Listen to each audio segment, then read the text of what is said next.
last Wednesday of the month, so you know what time it is. It's time for you to go ahead and enter into the man cave. Real quick, what play we gonna run? You look like a coach, though, man. You just like a coach. As always, a Smoooth Production. But Deion Sanders is not making $93 million. Now, you don't never dip your pen in the company ink. I'm glad you said pen. I thought that was going a different way. No, I didn't know where that was about to go. Well, you can clip this. If I gave you $168 million, I want to know what type of fabric softener you're using on your initiatives. You know what I'm saying? The point you want to be. You want to be Steph. You want to have that range like that. You know, and not just have the range. I mean, Steph can get to the cup. We're going to have that platinum tier for the platform Sportstalk show. You know what I'm saying? We need some platinum sponsors. That's what we need. You know what I'm saying? Messi. He could be described in 3 words. He's so horny at that moment. Yeah, I said that. That's going in the highlight tape. I know it is. You know, Knee alone. Friday, knee alone. Fresh Prince knee alone. the best man. Me alone, man. Well, anyway, it was a good run while it lasted. So, Then they were exactly who we thought they is. And that's why we say we look at the guys that are in our OTE arena is who are you? You know, Crazy story. The first time I touched a basketball court, I cried. I didn't want to go. They forced me to go. They put me in the van. It's a give back to allow the young people to experience the game, to learn the fundamentals the right way. All right, so it's the Man Cave coming to you live from the Platinum Sports Talk Network. My bad, Smooth. I won't mess it up no more. I got you, man. I got you. All right, you know what? It's a platinum show, man. It's a platinum Yeah, the show is platinum. That's why I keep saying it.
What's going on, party people? It is your Wednesday night sports delight.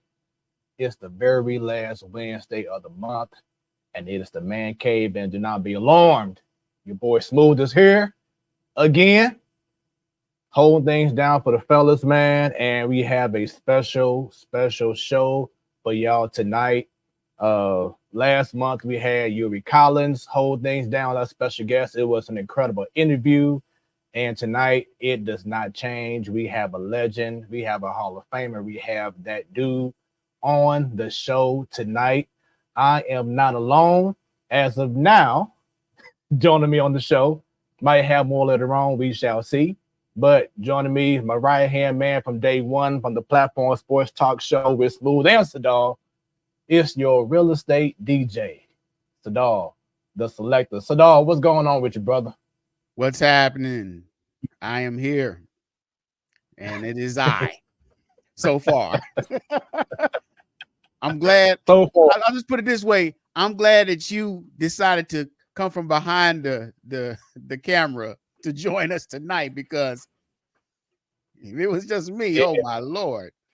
Yeah, so folks, you know, I had the plan of having the whole crew on. Then earlier today, Craig told me that he couldn't be on, and then over the last hour or so, Mario couldn't be on either. So blessings up to those guys. Looking forward to seeing them for something special, something super that we got going on next week, Sadal. Yeah, super show. Yeah, you know what I'm saying? I hear there's a special guest at the super show there. I guess you gotta stay tuned for the for the upcoming promo, because this Super Show Part 1 is about to be crazy, bruh. About to be crazy. Can't wait. Gonna be a whole lot of laughs and just talk about sports and what's going on. You know what I'm saying, with this upcoming guest we have next week. But that's for next week. Tonight it's the Man Cave. You are tuned in to the Platform Sports Talk Show. Y'all know the drill right now. Go ahead, go on all them social media areas. You got us on the Facebook, the Platform Sports Talk Show. Give us that follow there. On the X at 314 Sports Talk. If you know someone that would be an incredible guest, like the guest we have this evening, email us at platformsportstalkshow@gmail.com. Also, be on the Instagram at Platform Sports Talk. And then, Sadal, they can go on our YouTube page at the Platform Sports Talk Show. They can subscribe and click that bell, because anytime we go live, you will be notified. There it is, man. So no excuses. We doing it everywhere. Matter of fact, even when the show is over, we're gonna be on Roku. So as a channel, put in the Platform Sports Talk Show. Check out the logo that you see on the screen. Give us that follow on Roku. Also, if you can't for some reason see, some good looking men on the screen, then you can always hear us clearly in high definition on Hot 365 Radio, where it is always hot. You can go on to their website, hot365radio.com, or if you go to their app store, whether it's on Apple, it's on iOS, it's on Android. Just put in Hot 365 Radio and you'll see the logo. You can just go ahead and listen to us and enjoy the smooth sounds of the Man Cave. And of course, every first Wednesday of the month, you have the Ladies Night Crew. Every last Wednesday, like tonight, you have the Man Cave. And in between those weeks, you have the main show. So we have a lot of different and great things going on every week, every Wednesday, y'all. I'll probably say around 7 to 9, 10 o'clock, depending on how great the conversation may be. So the best hours of your life in regards to sports goes down every Wednesday night, y'all. So we everywhere. Also, if you got that twitch.tv/hot365 radio. And also, as of the last 2 weeks, you can also hear the rewind of this show every Sunday at 3 p.m. Central Standard Time. So we have a whole lot going on. So, dog, are you ready for our special guest, man? Because I think he's ready to tell the story. Yeah, I'm ready, man. Bring them on. Man, let's get into it, man. So, without any further ado, man, we've been trying to get this man on for a minute, and just thankful that being persistent, consistent, pays off. He actually met the host of the Man Cave, standing out somewhere, and Stan like, yo, I just ran to this cat, man. And he gave me his information, told him to hit me up, whatever. And so I made it happen, and he is on the show. It's a busy man right here, man. And he's so busy because he's a Hall of Famer, not just a Missouri sports Hall of Famer, Sadal, but he's a Hall of Famer at the University of Missouri. And hold on, I got more. He just got the Ring of Honor at the University of Missouri. And then next month, matter of fact, next week, Sadal, he about to have a whole nother accomplishment in his life that he's going to be part of the College Football Hall of Fame. I mean, how many people do you know, Sadal, can say all them things, man? I don't know anybody. Well, guess what? We do, because it's an honor. Everyone get them likes, get them shares going, because we have one of the most talented athletes that St. Louis has ever birthed.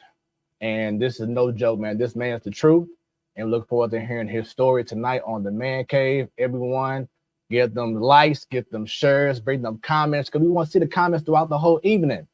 Because we have the one and only Jeremy Maclin at the Man Cave. What's going on, Jeremy? What's going on, fellas? How y'all doing, man? Doing well, man. doing well. I'm glad you're here. Appreciate y'all. Yeah, man. most definitely, man. We are glad to have you on the show, man. How's life been treating you so far, man? It's going good, man. We just finished up our season, with the Turkey Day game, and down. People would think it's a downtime, but man, we got college coaches coming through the door, man. So I'm just advocating for my kids right now. Trying to find the best possible situation, for these kids at the next level in college. So, man, it's a lot going on right now, man. But I'm blessed to be able to do it. Yes, sir. Yes, sir. And as you see, we have our favorite friend, Miss Williams. We call her Miss Dub. So if you see comments, Jeremy, throughout the whole show, please feel free to acknowledge it. Okay. And if you want to respond back, that's what we do here. This is what I call the platform sports talk show. We want to get people who, give their opportunities to use our platform to get their words out and get their opinions and questions out, man. So feel free to, interact with our guests throughout the whole evening. And but once again, we're definitely excited to have you on. And I know, once again, as you just said before, the season ended, but the coaching never stops, huh? Yeah, man. No, you wear so many different hats, man, when you sit in this seat. Not only are you a football coach, man, but you're a mentor. At sometimes, man, you got to be somebody they can come talk to. So, man, it's all about doing whatever I can, man, to help, these young men and young women grow, mature, and achieve some of the things they want to achieve in life. That's awesome, man. That's awesome. Sadal, why don't you go ahead and ask our special guest our normal first question you love to ask our guests? Oh, yeah. We ask this question on every show that we have a guest on. And the number one question is, when, at one point in your life, you first fall in love with sports? Man, that goes back to when I was a real small kid, man. I got two older brothers. So I would always, just want to do everything that they're doing. And it wasn't until I started holding my own against them, one's 4 years older, one's 8 years older, that I realized that, maybe I might be pretty good at it. And then I've always been a competitor. So, sports was just a way for me to show that, man. And, once they allowed me to kind of play with them and to kind of hold my own against them, man, I would say I really started taking a liking to it. So, and it wasn't just football, man. It was basketball, baseball, soccer. It didn't matter what it was, man. I was just a competitor, man. And sports was, for a way to me to kind of show that. So. That's And I was awesome. just about to ask you, because you mentioned all the different sports. So what was that very first sport that you like fell in love with that just really grabbed you? Like, man, I got to play that sport. So it was football was the first one I would say I fell in love with. But what most people don't know about me was right around my sophomore year in high school, my love for basketball, I would say was equal, if not maybe a little bit more than football. For some reason, man, I just really took a liking to it. But ultimately, by the time my senior year, that was short-lived. It was probably about a year. Football was my first love. And my wife's my last love. So, but it's been a great journey, man. And the sports is the ultimate. Without sports and music, man, it's one of the things that kind of keeps everybody together. If that's what you want to call it, man. So, like I said, I was just blessed enough to be able to be, pretty good at one of them to, kind of live out my childhood dreams. And I loved your response, how you said sports was your first love and your wife is your last love, man. Shouts out to the wives out there. Shouts out to my wife, Jamie. Love you. I know you out there doing your thing right now, eating with the friends and maybe tuned in, but love you. And once again, shouts out to all the significant others who've been supporting their significant other as well, man. So that's definitely dope. Before I continue on, the host of the Man Cave, I believe, is ready now. And let's get him on stage here, on to the screen. Stan, what's going on with you, brother?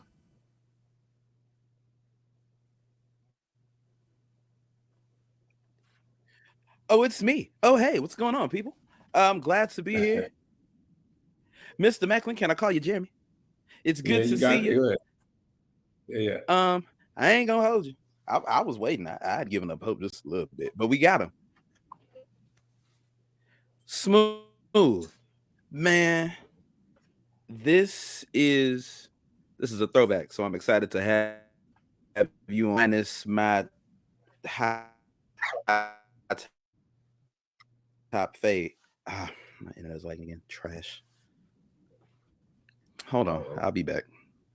Yeah, your internet is acting weird. Yeah, we apologize. He got that Nelly Wi-Fi from Versus, man. So hopefully he can work it on now so he can be part of this great conversation on the Man Cave. But let's continue on, man. Going back to the sports, how important was it for you to be a part of playing different sports? And I'm sure that's what you're trying to tell your players as well, to not focus on just one sport, but try to do as much as you can. Yeah, I think I'm gonna come at that from two different angles. One, I believe that every sport kind of teaches you a different movement that can help you in the next sport. So I think it's crucial to play different sports, to get used to different body movements, to get used to different skill sets. Baseball, hand-eye coordination. Whether it's soccer, footwork, basketball, footwork, also, agility, just different things can help you out in other sports. But also the second part is, for me, it kept me out of trouble, man. So I was trying to play as many sports as possible. Just kind of growing up in Meacham Park. There was a lot of stuff that you could have got into that I didn't get into because I was always doing something sports related.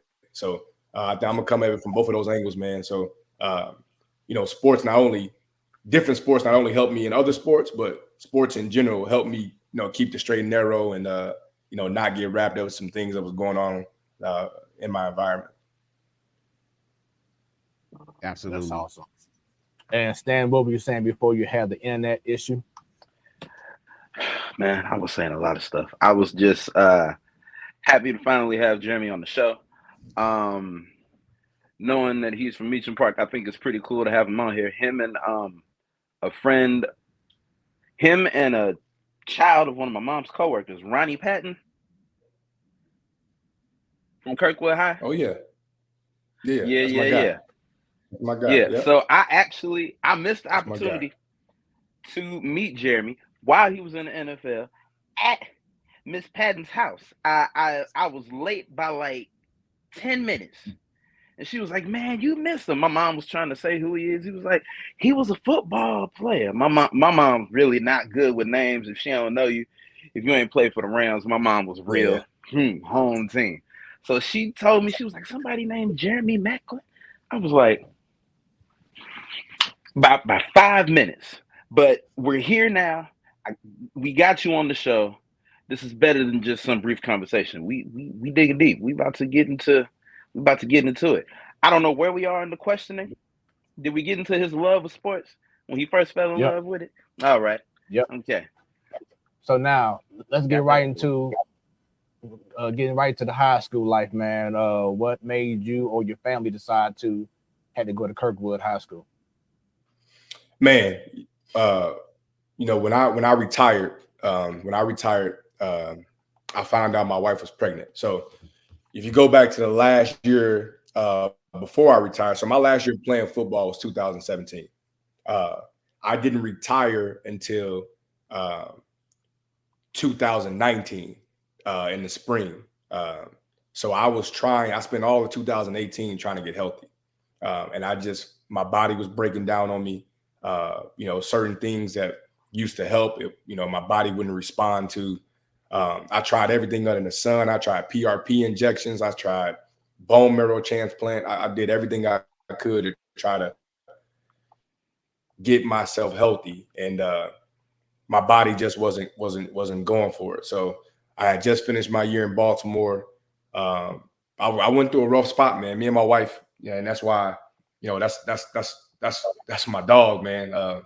She kind of helped me through a dark time, and kind of that whole year. So when I retired officially in 2019, it was actually at our baby shower for our firstborn. So the reason why I did it, those were the same people that kind of brought us together, and I felt like I wanted to share that news with them as well as sharing our news that we're about to have a baby. So retired in 2019, early in the spring, had our baby in April, and then moved back to St. Louis in June, and then I started coaching that August. And at the time, my cousin was still at Kirkwood High School, and it gave me a great opportunity to go out and coach him. And I knew I wanted to get back to high school. I knew coaching was something I wanted to do, and kind of going back to Kirkwood, my alma mater, was kind of like a dream come true, and everything kind of fit at the right time. So that was kind of how I got back to Kirkwood. So it may have been a bad connection, but I was actually asking about the reason why you actually went to high school, to Kirkwood for high school, as you were a young athlete. When I was a young dog, that was my school district. So I'm getting bused there from Meacham Park. I grew up in Kirkwood School District, went to Westchester, went to North Kirkwood Middle School, and then Kirkwood was my high school. I didn't even think about going to, any of the private schools. It was just always Kirkwood for me. My two big brothers went there. Everybody that it was in my neighborhood, that's where we all went. So. Okay. Are you familiar with the legendary Alvin Miller? Absolutely, man. Alvin's been a great person, and I can call and talk to, and by default we always get compared to each other, just being two great athletes who come from the same place. But yeah, man, he's been a guy that I can call to and talk about anything. He's been his wife as well, Ramona, worked at Kirkwood for the longest. Kind of worked directly with me with athletes, kind of getting their stuff together for college. So yeah, I've known that family since I can remember. So yeah, we actually had Alvin Miller on our show maybe about 2 years ago. Great interview. Yeah. We also had his daughter on the show, Lauren. She went to UCLA.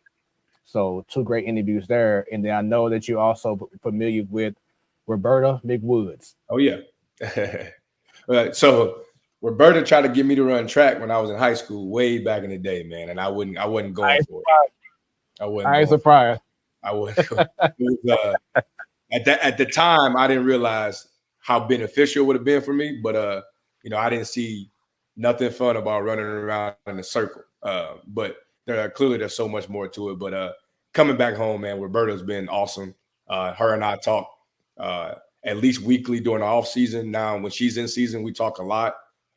We share a lot of the same kids who play football and run track. And then, anytime we got ideas, we're trying to piggyback off each other. I think we both kind of have a very, very kind of mindset that's alike when it talks about developing young men and women and helping them succeed in life.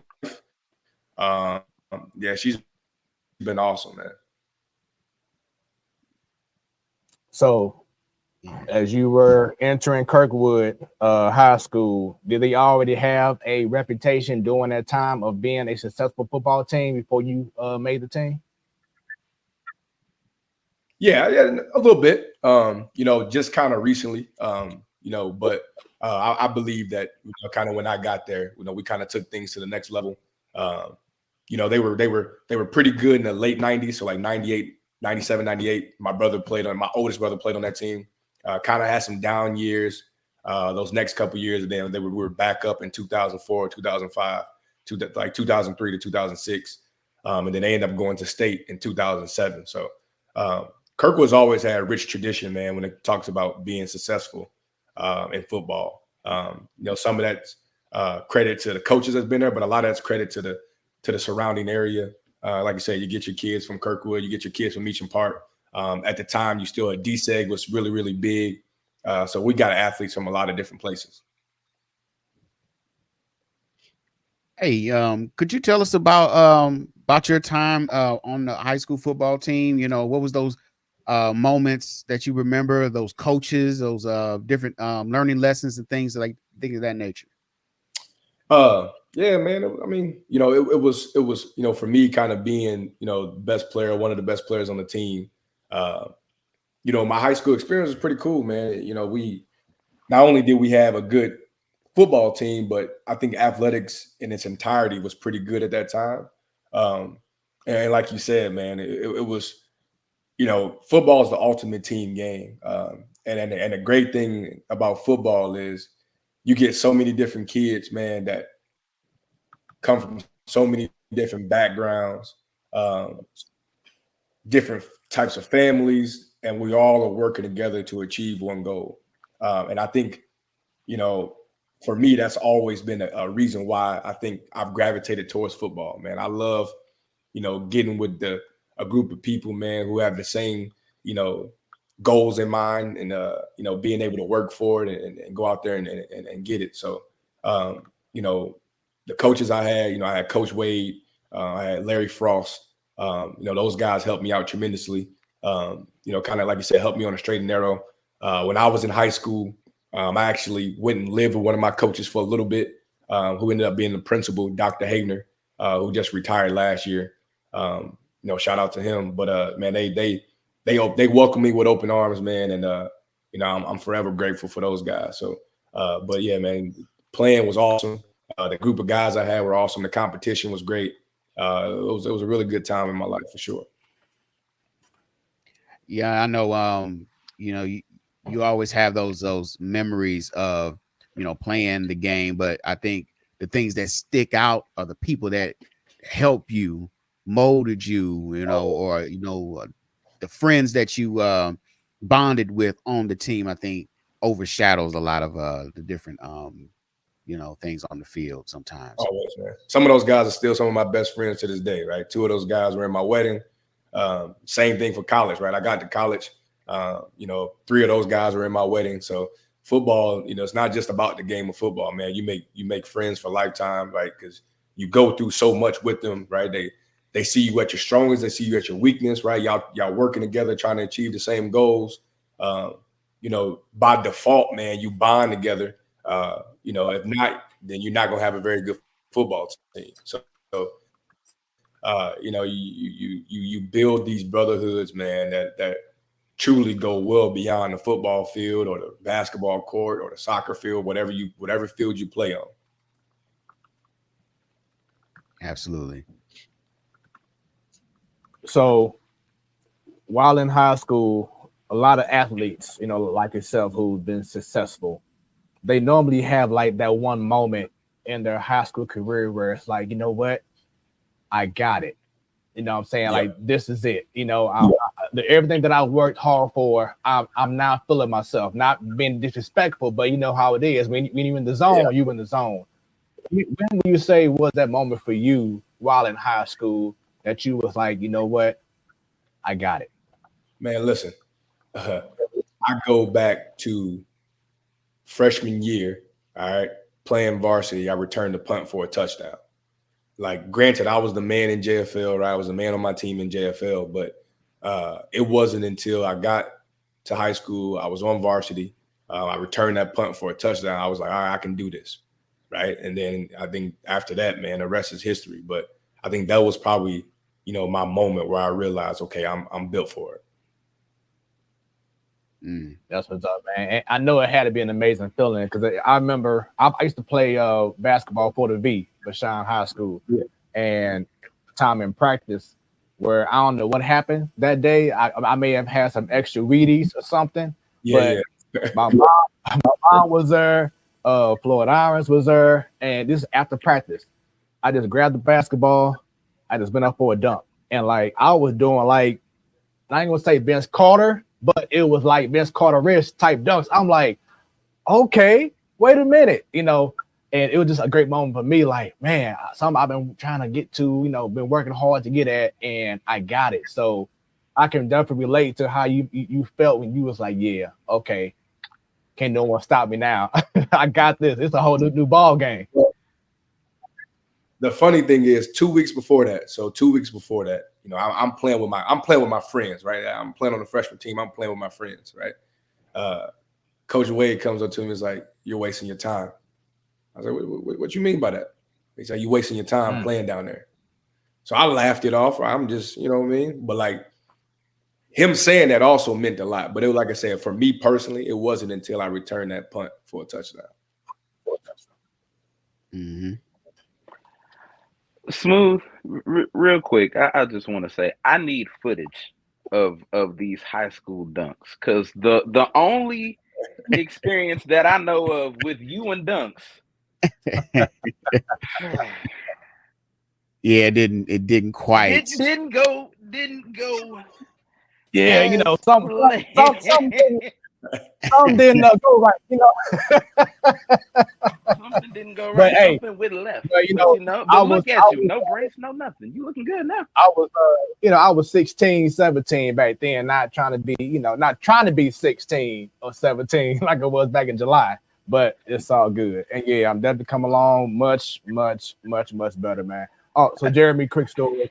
I was trying to dunk on the 4th of July at my cousin's house, and I actually ruptured my patella tendon. Oh, so man.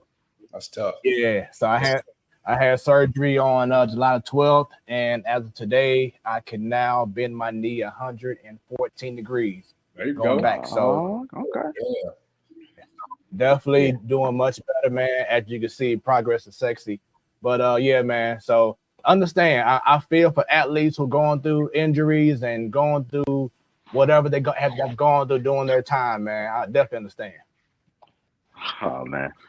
To smooth it over with my girlfriend, I told her you were trying to audition for the latest round of Hoop Dreams, and it just didn't go well. But what happened? Man, but Jeremy, it's not lost on anyone where you played in your college days. But what I want to do right now is, you know, for a lot of people that don't know how that goes, can you take us through the recruitment process of you being either a junior or senior, getting ready to take that next step going into college? So yeah, I'm explaining it. So recruitment's much different nowadays. So I'm gonna go back to when I played. So I'll never forget, you know, back in the day we still had, you know, VHS players, right? So, you know, you would take your games and you make your highlight tapes on VHS players and all the stuff and send them out to whoever you send them out to, right? But so, man, they would send you letters, right? Coaches were coming to see you, which they still do a little bit now, but it was much more personable back in the day. You know, I'll never forget, I got my first letter when I was a sophomore from the University of Michigan. And you know, at the time, that's the University of Michigan, right? I'm feeling myself a little bit and everything. But it was much more personable, man. These coaches, I felt like more back then would really like come out and really try to get to know a kid. They come out and they come watch your basketball games, because clearly doing football, you're in football season, but they come out and watch your basketball games. They'll come out and talk to you, get to know your family a little bit. It really felt like, they genuinely cared about who you are as a person. And there's still coaches out there that do this now this way. But they got to know you. They got to talk to your coaches, got to know you. Nowadays, man, a coach will never talk to the high school football coach at all and still offer a kid a scholarship. That didn't happen back in the day. Or, they'll see that a kid is offered by such and such school, so they'll send him an offer, right? Or these new things nowadays that you got an offer, but you can't commit to it. These non-committable offers, right? Those things didn't exist back in the day. Everything's kind of for social media and all the things right now. So, and as a coach, you gotta transform with the times, right? But man, recruitment was way different. I was able to get recruited by some really, really good schools. Initially I was committed to Oklahoma, University of Oklahoma. My plan was to go be a Sooner. With Missouri being an in-state school, man, I would go down on Saturdays and still go watch games. And the more I went down, man, the more they made me feel like I was a part of the family, the more it felt like home. And then I was going to decommit from Oklahoma anyways, but kind of the last straw was my receiver coach was going to the National Football League to be a coach for the Minnesota Vikings. So that was kind of like my get out of jail free card, to not really like tell them why I didn't want to be there. It was kind of just, hey, my coach is leaving, so I'm leaving. But Mizzou made me feel like I was part of the family, man. The guys were cool. And like you said earlier, I think it was you, Smoooth, that, it's all about the people, right? People make the place. And I don't care where you are. You could be in the nicest place in the world. You can be in the crappiest place in the world, man. If you got good people around you, if the vibe is good, if you got genuine people around you, man, you can turn any situation into a positive situation with the right people. So, they made me feel like home. These coaches to this day, man, were at my wedding. We still talk to each other now. These are guys I call mentors, guys I call friends. Mizzou kind of knocked it out the park with that one. And that was during a time where a lot of big time athletes wasn't automatically going to Mizzou, whether it was basketball or football. Because there was a period of time where there was a lot of big time basketball players and like I said, football, they were not staying in home, or more specifically, not going to Mizzou, for reasons that they can explain, at a different time. So I know that it meant a lot for Mizzou, of course, to have someone as talented as you to, step in and pretty much do your thing, man. Yeah, man. It was like you said, I wanted to be part of change, right? That was kind of my thing, right? I knew it, like you said, at the time, like 4 or 5 recruits weren't really picking Missouri from the in-state, and I kind of wanted to change that. And sometimes, you at the time, Missouri wasn't the national attention seeker that it is now, right? Missouri's up there with the best of the best, So, I wanted to be one of the reasons why people chose the University of Missouri. And you'll never believe to this day, man, I get so many people that tell me, I made them Mizzou fans, or, that team, was the first team I really liked and first guys I watched and first jersey I ever owned, man. So those are pretty good feelings. Okay. Yeah, that's where I really picked up on your career, playing with especially the 2017, with Chase Daniel and all of them. This close to going to the national championship. Could you take us back to that team and that moment in time, 2017? Man, so you can go back to training camp, like kind of going into it. So we knew we were going to be good. Nobody else did though. So, kind of what we did that year, man, wasn't a shock to anybody that was in that building. And what made that team so special was we had a lot of unselfish people, man. When other guys scored, we were happy for them. When I scored, they were happy for me. We had a bunch of different guys that could do a bunch of different things, man. We had, I was All-American. We had tight end. Chase was a Heisman finalist. We had 2 tight ends on the Mackey Award. We had, I think, 4 or 5 first-round draft picks on that team. So we were super talented, man, but we were very unselfish. And more importantly, man, we were close, right? When we weren't playing, we weren't at practice, like the older guys were coming to hang out at our apartments, right? Like we really were, like it was a big family, man. And it's hard to put into words because you had to be there, you had to be a part of it, but it was a special group of guys, man. And then you top it off with Coach Pinkel, man, who's one of the best men I've ever met in my life. A dude that, man, if I can do anything to repay him, man, I would. Just a genuine person, guy still to this day, man, I call and talk to. But he was steering the ship, man. And I think our guys not only wanted to play for each other, but we wanted to make him happy. And I think we were willing to do whatever to make him happy. They always say about Pinkel that he's the kind of coach that you may not have been a 5-star athlete, but he would groom you up to be that 4-star, 5-star athlete. Do you agree with that? Yeah, and not just the player, but the person too.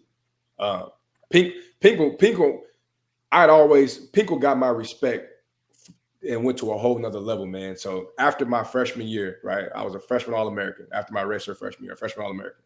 So we get into training camp going into my redshirt sophomore year, which would technically be my 3rd year in school, but I redshirted. So we're in practice, right? Chase throws a pick, right? The dude catches the ball. He goes down the other way. I don't run after him, right? I just kind of walk back to the huddle. When I tell you, man, he jumped my butt so bad and told me, man, that's not the standard, like got on me in front of everybody, man. And that was the last time I ever did that. Right? Anytime there was a turnover, I was busting my ass to go get him, excuse my language. But we get to, after that happened, man, I pulled him to the side and I said, thank you, right? I appreciate that. It didn't matter who you were, man. He had a standard. He was going to hold you to that standard, but he was going to treat you the right way.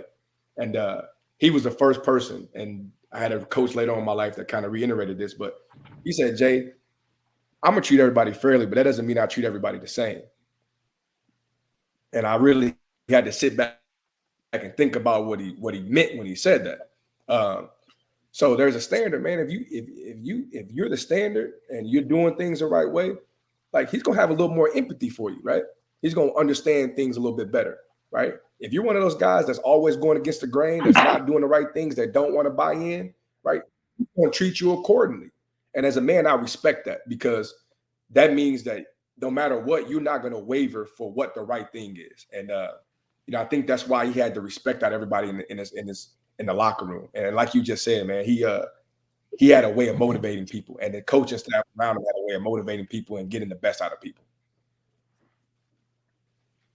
Man, that's awesome, man. That's awesome. Let's stay with this 2007 squad, man. Something that was very big that I believe is coming back in a few more years, which is the black and white football game, Mizzou versus Illinois. Yeah. Tell the people, for those who may not be aware of it or who want to reminisce about it, how special those times were at the Dome against Illinois. Man, it was even more special because both teams were pretty good, right? So anytime you got two good football teams in a rival game, man, it makes that game even more special. But, for me, man, that was my first collegiate game ever, and I had a chance to play, in St. Louis at the Dome where I grew up idolizing Torrey Holden, Isaac Bruce, and Marshall Faulk. I couldn't have asked for a better situation. I ended up scoring 2 touchdowns that game, and that was kind of my, like my moment I had in high school. That was my moment I had in college, man. And I was coming off of ACL surgery, so it was trusting the leg, and kind of just, the rest was history. But that game meant so much, man, to get out there in the dome and, you see the black and gold, and you see the orange, and you see how loud it is. And you knew that we had a special team, but then you also knew that we had a special fan base when you saw that atmosphere. So that was a really, really cool experience. You know what? Speaking of special moments, I think you maybe recall this moment right here. Oh, it could win this game in light of the fact that the Big Ten suffered a blow today, losing to Utah, losing to Michigan earlier this afternoon, Bob. No question about that. That didn't look like a Michigan team at all, did it? Just personnel-wise, and obviously the new spread offense. See what Jeremy Maclin can do from his own one. Wow. Maclin with a burst. He might have an answer here. Jeremy Maclin says, I got a little something for you. Touchdown, Tigers. How do you like it now?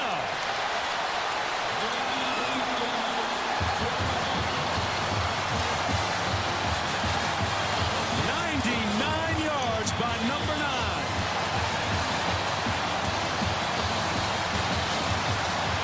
He gets a block by Earl Goldsmith, but I said, wow, watch Goldsmith 7. Just get out of my way.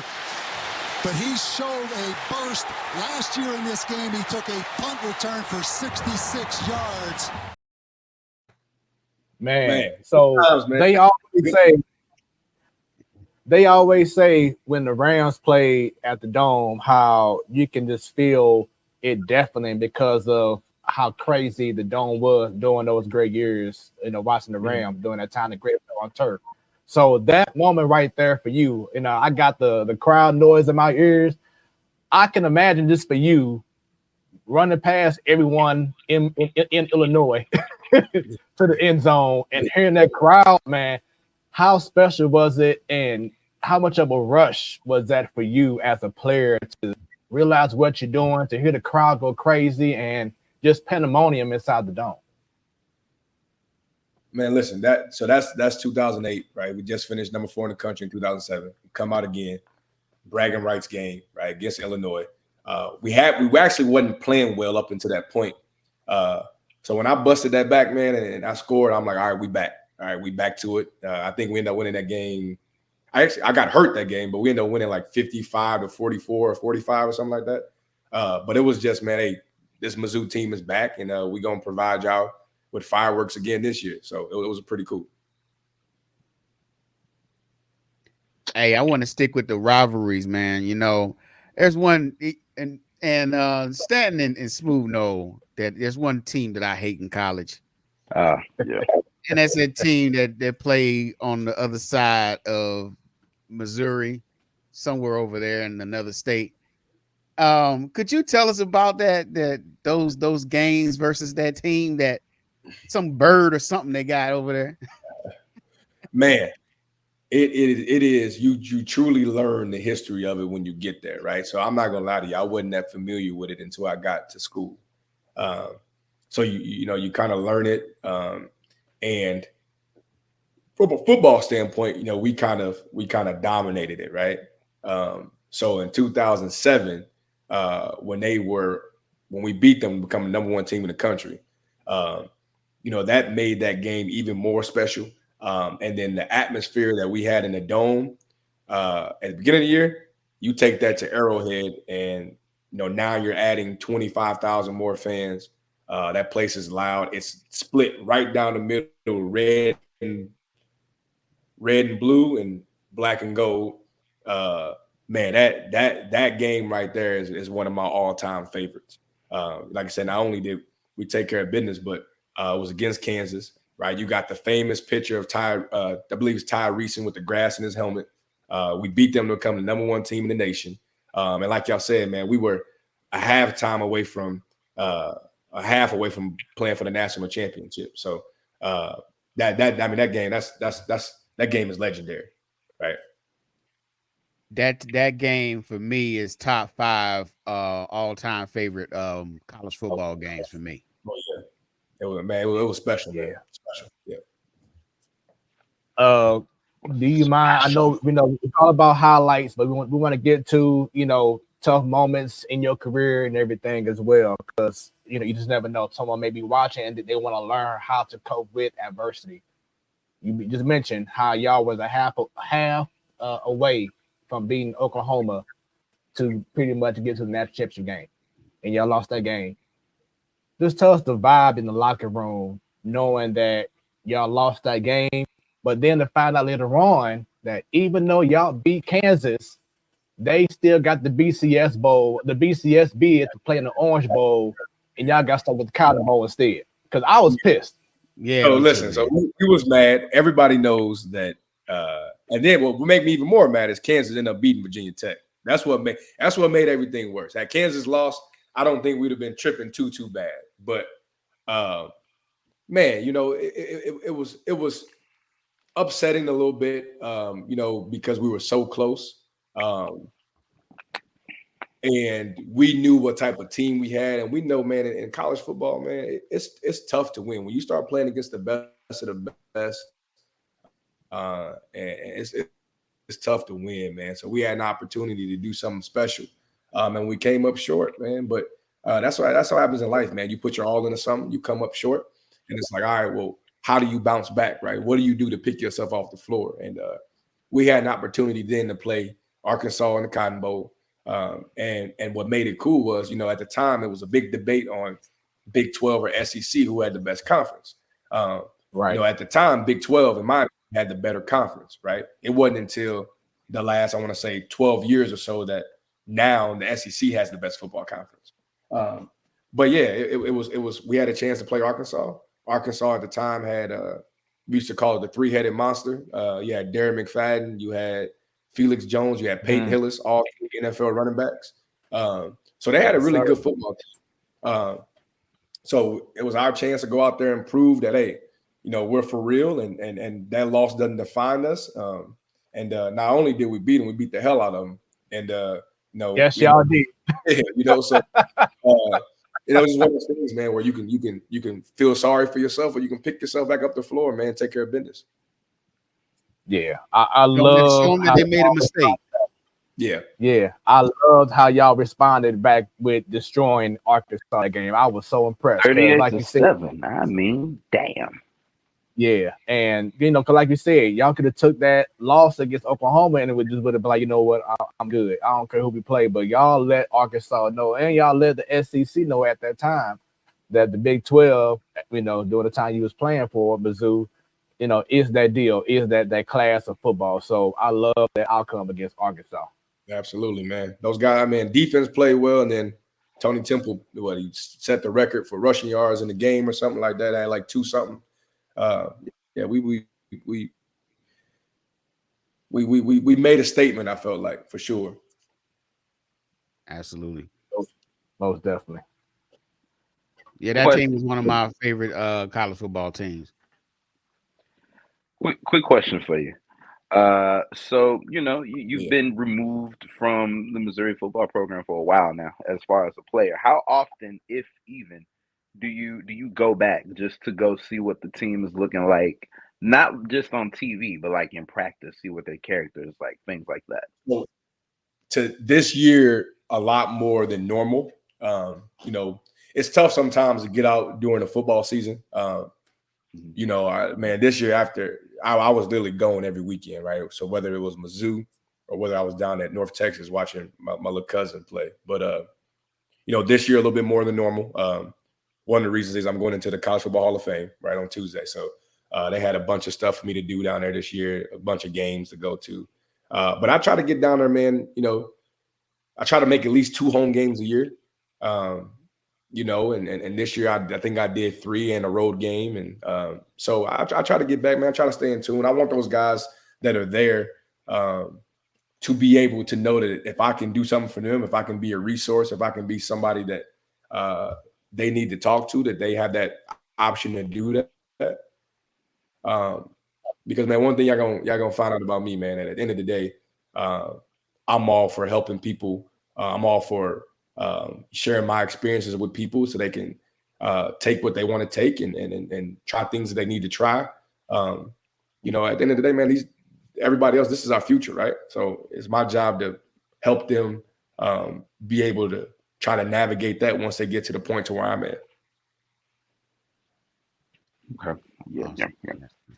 And then one last thing, because you know, we see the games, we see the intensity on the field, but can you just describe to us that week leading up to rivalry weeks within the school, the intensity, the shift from just a regular practice to, okay, we're going against Illinois, Kansas, we're going against somebody who we, you know, through the stories we have in school, we're taught to, when it comes to game day, despise these people. So tell me how the difference in the feel of that atmosphere of rivalry within the school. So in the league, like we used to say, there's 3 speeds, right? There's preseason speed, right? There's regular season speed, and there's playoff speed, right?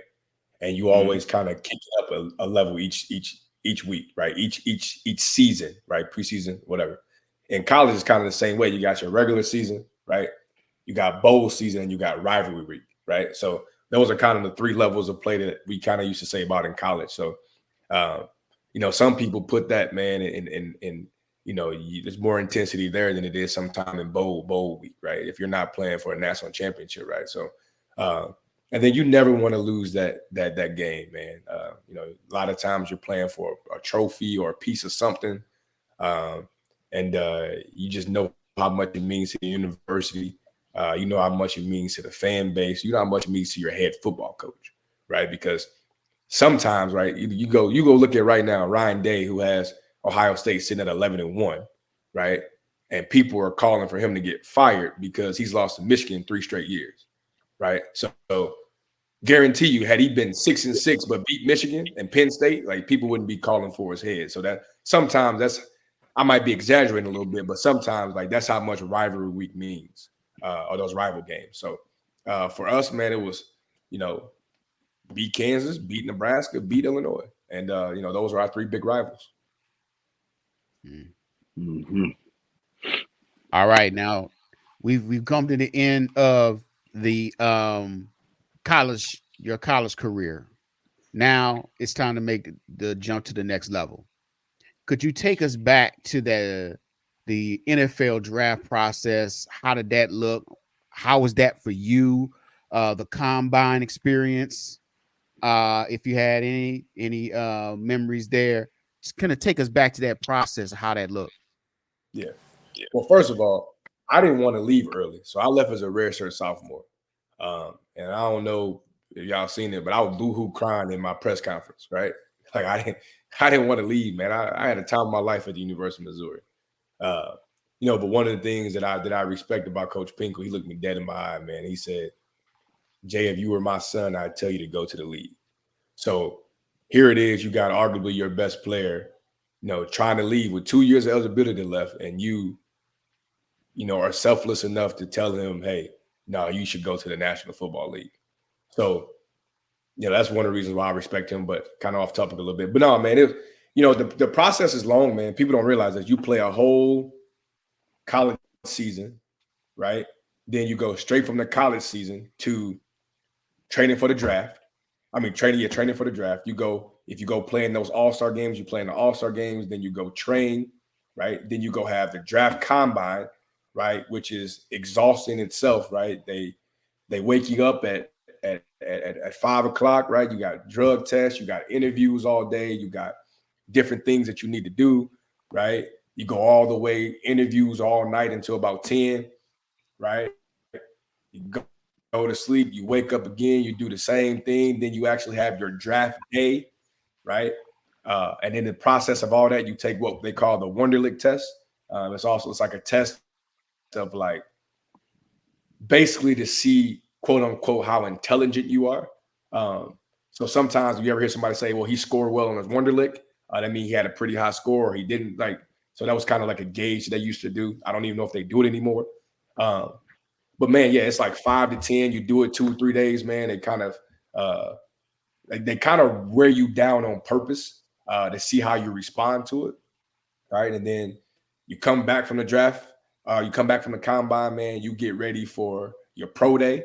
So you back on the grind, you back training for that, right? You go through your pro day, right? You get drafted, right? After you get drafted, that next week you go on a mini rookie camp. You go on a rookie mini camp, right? You do that. Right after rookie mini camp, you got mandatory mini camp, you got OTAs, right? You get out of that, you got about maybe 2 weeks off, 3 weeks off, right? Then here comes training camp, right? Then you go into preseason and season. So people don't understand, like when you start your last season of college, right? You go for a whole year and some change nonstop. So that first year in the league, man, is tiring. Right. There's something they say that you hit a rookie wall about game 7, right? 7, 8, 9, because you've just been going nonstop. But the process, man, is you try to enjoy it. It's stressful, but you know that, man, your dreams are about to come true, man. So, but I mean, definitely it's a lot of work. It's tiring. There's a lot of stuff that goes into it. That's a great perspective. It's rare that you get to see that perspective, from someone who experienced that firsthand. Mm-hmm. And so it just seems like a whirlwind. I see it from afar, as a fan, but now, looking at it from your perspective, it's really a whirlwind. Yeah, man. I wouldn't have got drafted. So just to unpack this process, take us to draft day. Now you've gotten through the pro days, you've gotten through combine. Take us to draft day. What was that like? Where were you? Were you with family? How did that whole process come about? So I was with family and friends. I turned down my invite to New York, and I had ESPN come to my house. So I had family friends at my house. So I thought that was a more genuine experience. And I wanted to share that day with the people I love, man. And kind of throughout the whole draft process, I thought for sure I was going top 10. As these names are getting called, man, you're constantly checking your phone. You kind of looking around, gauging the room. Everybody's quiet. Everybody's watching your every move. And, everybody's kind of sitting on pins and needles. And what was really cool about at the time, weird, but I'm thankful for and was pretty cool, was when I got drafted by the Eagles at 19, I hadn't talked to the Eagles. I didn't talk to the Eagles in the pre-draft process. I didn't talk to the Eagles at the combine. I didn't talk to the Eagles at all until the day Andy Reid called my phone. So I thought that was kind of different because normally you kind of got a good gauge of who's looking at you, who wants you. I knew there was a couple teams that could possibly trade in and do some stuff. But man, it only was 19 picks, man, but it felt like I was sitting there for about 3 hours just waiting to hear my name called. So it was a pretty cool experience, though. Yeah, that's awesome. That's awesome. So going back to the draft, you're with the Eagles, you're a rookie, you're there.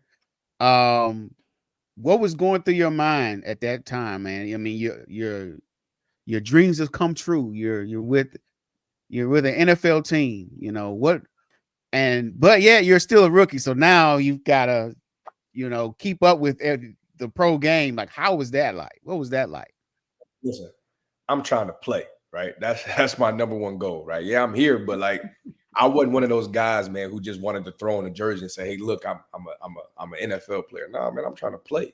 So what happened was, so they had drafted Deshaun Jackson the year before I got there. Okay. Then they also also had Kevin Curtis, right, as well. So Kevin Curtis is hurt, right? I get there, me and Deshaun kind of hit it off, right? We're talking, but at the same time, there's a little bit of like competition there between him and I, right? But Kevin Curtis ain't there, right? So I'm like, no, he's there for a little bit, but then he ended up getting hurt. But while he was there, right, I go up to my receiver coach. This is 3 weeks into it, y'all. I'm like, Cully, right? Who I considered, his name David Cully. Love him to death. Was my receiver coach 6 out of my 9 years. Ended up being the head coach of the Texans before they got DeMeco Ryans, right? So I'm like, Cully, I'm better than Kevin Curtis, right? I'm better than him. I'm pissed off. I'm better than him. Cully looked me dead in my eyes and goes, so you think I'm just gonna give it to you? No, man, he's a vet, he's a pro. You got to come out here and take it. Man, I'll never forget that, man. After that, man, I put on blinders. Man, it was all gas, no brakes for me, man. I was doing everything I could, man, to prove to him that, hey, I'm better than this guy.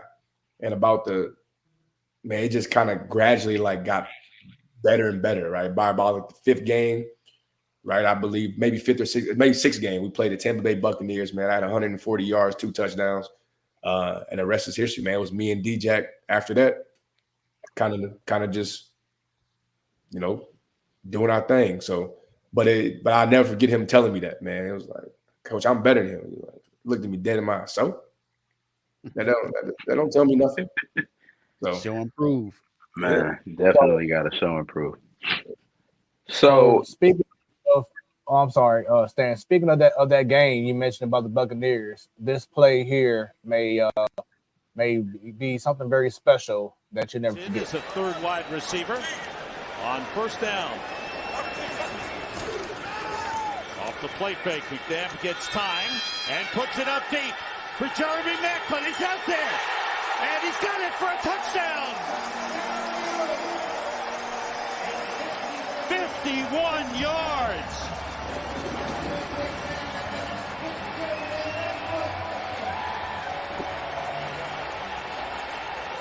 We saw the Eagles in practice working the deep pass with both Maclin and Jackson and Donovan McNabb. What a return. Well, clearly that rib's not a problem on the deep ball.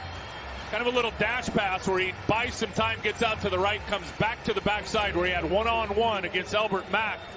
And Jeremy Maclin ran right by him. First NFL touchdown for the rookie first-round pick, Jeremy Maclin. that's the NFL moment, man. We talked about the high school moment. We talked about the college moment, man. That was like, hey, man, I can do this thing, right? Man, it was so cool, man, because that was the first game. Like my surrogate dad came out and watched me, right? And I had a big day. Wow. Right? He also started me in fantasy for something. He had no idea I was going to even play that much. He started me in fantasy, won him his fantasy game. But the really cool thing is, man, so that was a breast cancer game I had on pink gloves. Well, at the time, our cheerleading coach at Missouri, who I became pretty close to, she was battling breast cancer. So I was able to sign those gloves and send them to her, man. She framed them, put them up. That's something I'll never forget, man. It was I feel like that was one of those things, man. God put everything in line for me, and man, it just made it that much more special. Man. Yeah. So when you look at the clip, you see the guy getting your jersey together because you got a little roughed up. The jersey got a little, snagged. Was Deshaun Jackson? He got you together. Can you speak on your relationship and just the character of Deshaun Jackson on today as he just announced his retirement from the NFL? Yeah, but first of all, big shout out to D-Jack, man, for retiring. One of the best deep ball threats that the league has ever seen, man. But it was funny, man. Me and D-Jack had a good relationship. Like I said, it was competitive though. There was times where not gonna say we would get into it, but like, yeah, I'm better. No, I'm better than you. Like it's one of those things. But I think that was also what made us both very good at what we did, right? And unfortunately, I think we got split up a little too soon when he went to Washington, and I stayed in Philly. But I think that he pushed me, I pushed him, and it's one of those things, man, where especially in today's game, I think we were probably a little bit ahead of our time having two dynamic speedsters like that. I think in today's game, man, I think that's what you want. I think we're a little bit ahead of our time, from that standpoint. But like I said, big shout out to him, man. It was one of those things, man. I didn't want to let him show me up. He didn't want to let me show him up. So I think we kind of made each other better for sure. Okay, so during your time in the NFL, take us through some of the highlights of your career, like some games or some catches that you still remember that was, help, more of those I'm him moments, like, some of your highlights. We just watched one of them, right? And then there was one also that game. Like I said, I had two that game. I caught a game winner in Tampa Bay when we were struggling, right? We had lost like 10 straight games. I caught a game winner. Later on, like I think it's 2013, maybe 2012. In Tampa Bay, that was pretty cool. You got the miracle in the Meadowlands, where we came back. It was 31-10 deep into the fourth quarter. We came back and won that one on DJ's punt return. I ended up scoring 2 that game. If you really go down the line, when I got to Kansas City, we had my first year there. We won 11 straight games. Before I got there, a receiver hadn't scored in a year and some change, and I was able to come and have 1,100 yards and 8 touchdowns, and kind of brought the passing game back to life in Kansas City. So man, it's a bunch of moments, man. The one thing that I am a little upset about, man, I retired with 49 touchdowns. 49 regular season touchdowns. I think if you count playoffs, I got 50 total. But when you look at the stats, it only says 49 though. So, oh man, yeah, that's more than a lot of wide receivers get in a 20-year career. You got to take that. Nah, I take it, man. Some people just, like you said earlier, they sign on to just say, "Hey, I made it to the NFL." But then you got those guys who also got that dog in them, but they didn't get that opportunity because there were other players that had the dog in them as well. But you got out there and you snagged 49 of them things, man. That's chin up. I ain't scoring no 49. Shit. Not even in my Jewish league, but that's another story for another time. I'm not going there. I'm not going there. I'm gonna spare y'all my Jewish league accolades. All right. I was waiting. I'll go dust off the VHS tapes. What you mean?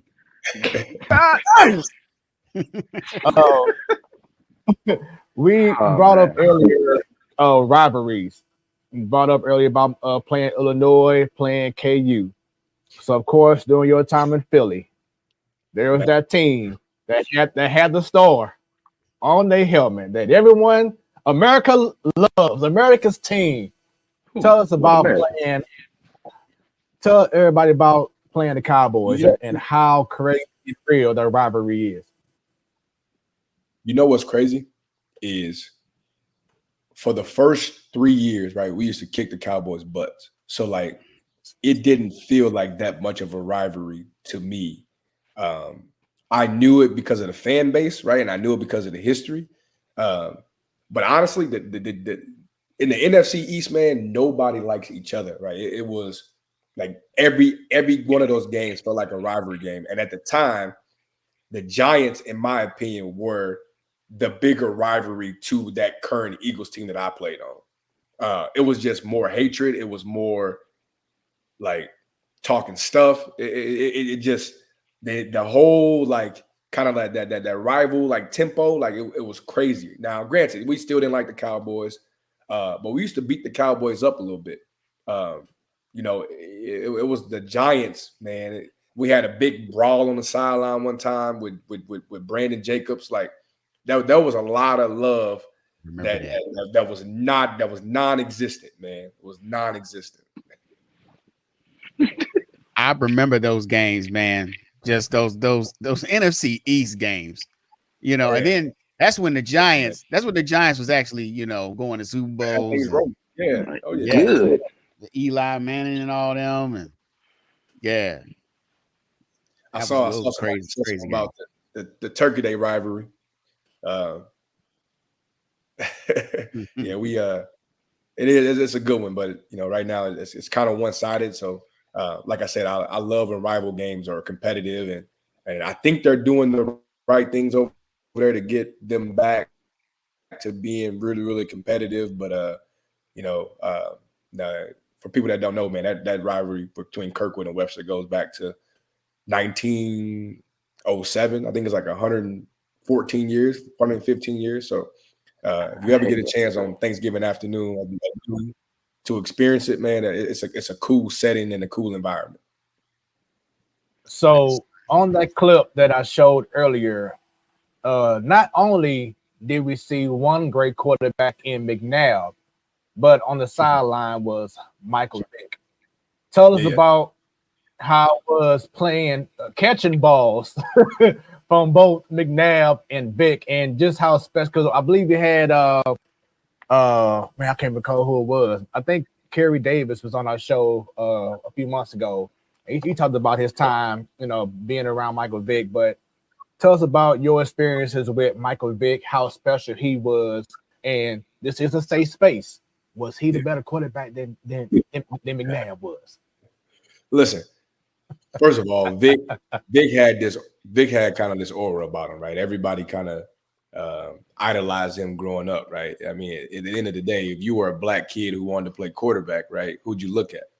Right, you looked at Mike Vick, right? That was just kind of how it was, and he was kind of the first of his kind, and he kind of changed, you know, the quarterback position, right? So when I got there my rookie year, he was getting out of jail, right? And he was also coming to Philly.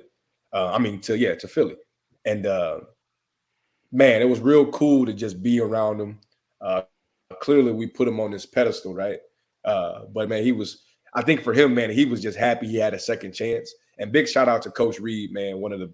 Like I said about Coach Pinkel, one of the best men, dudes, people you ever meet.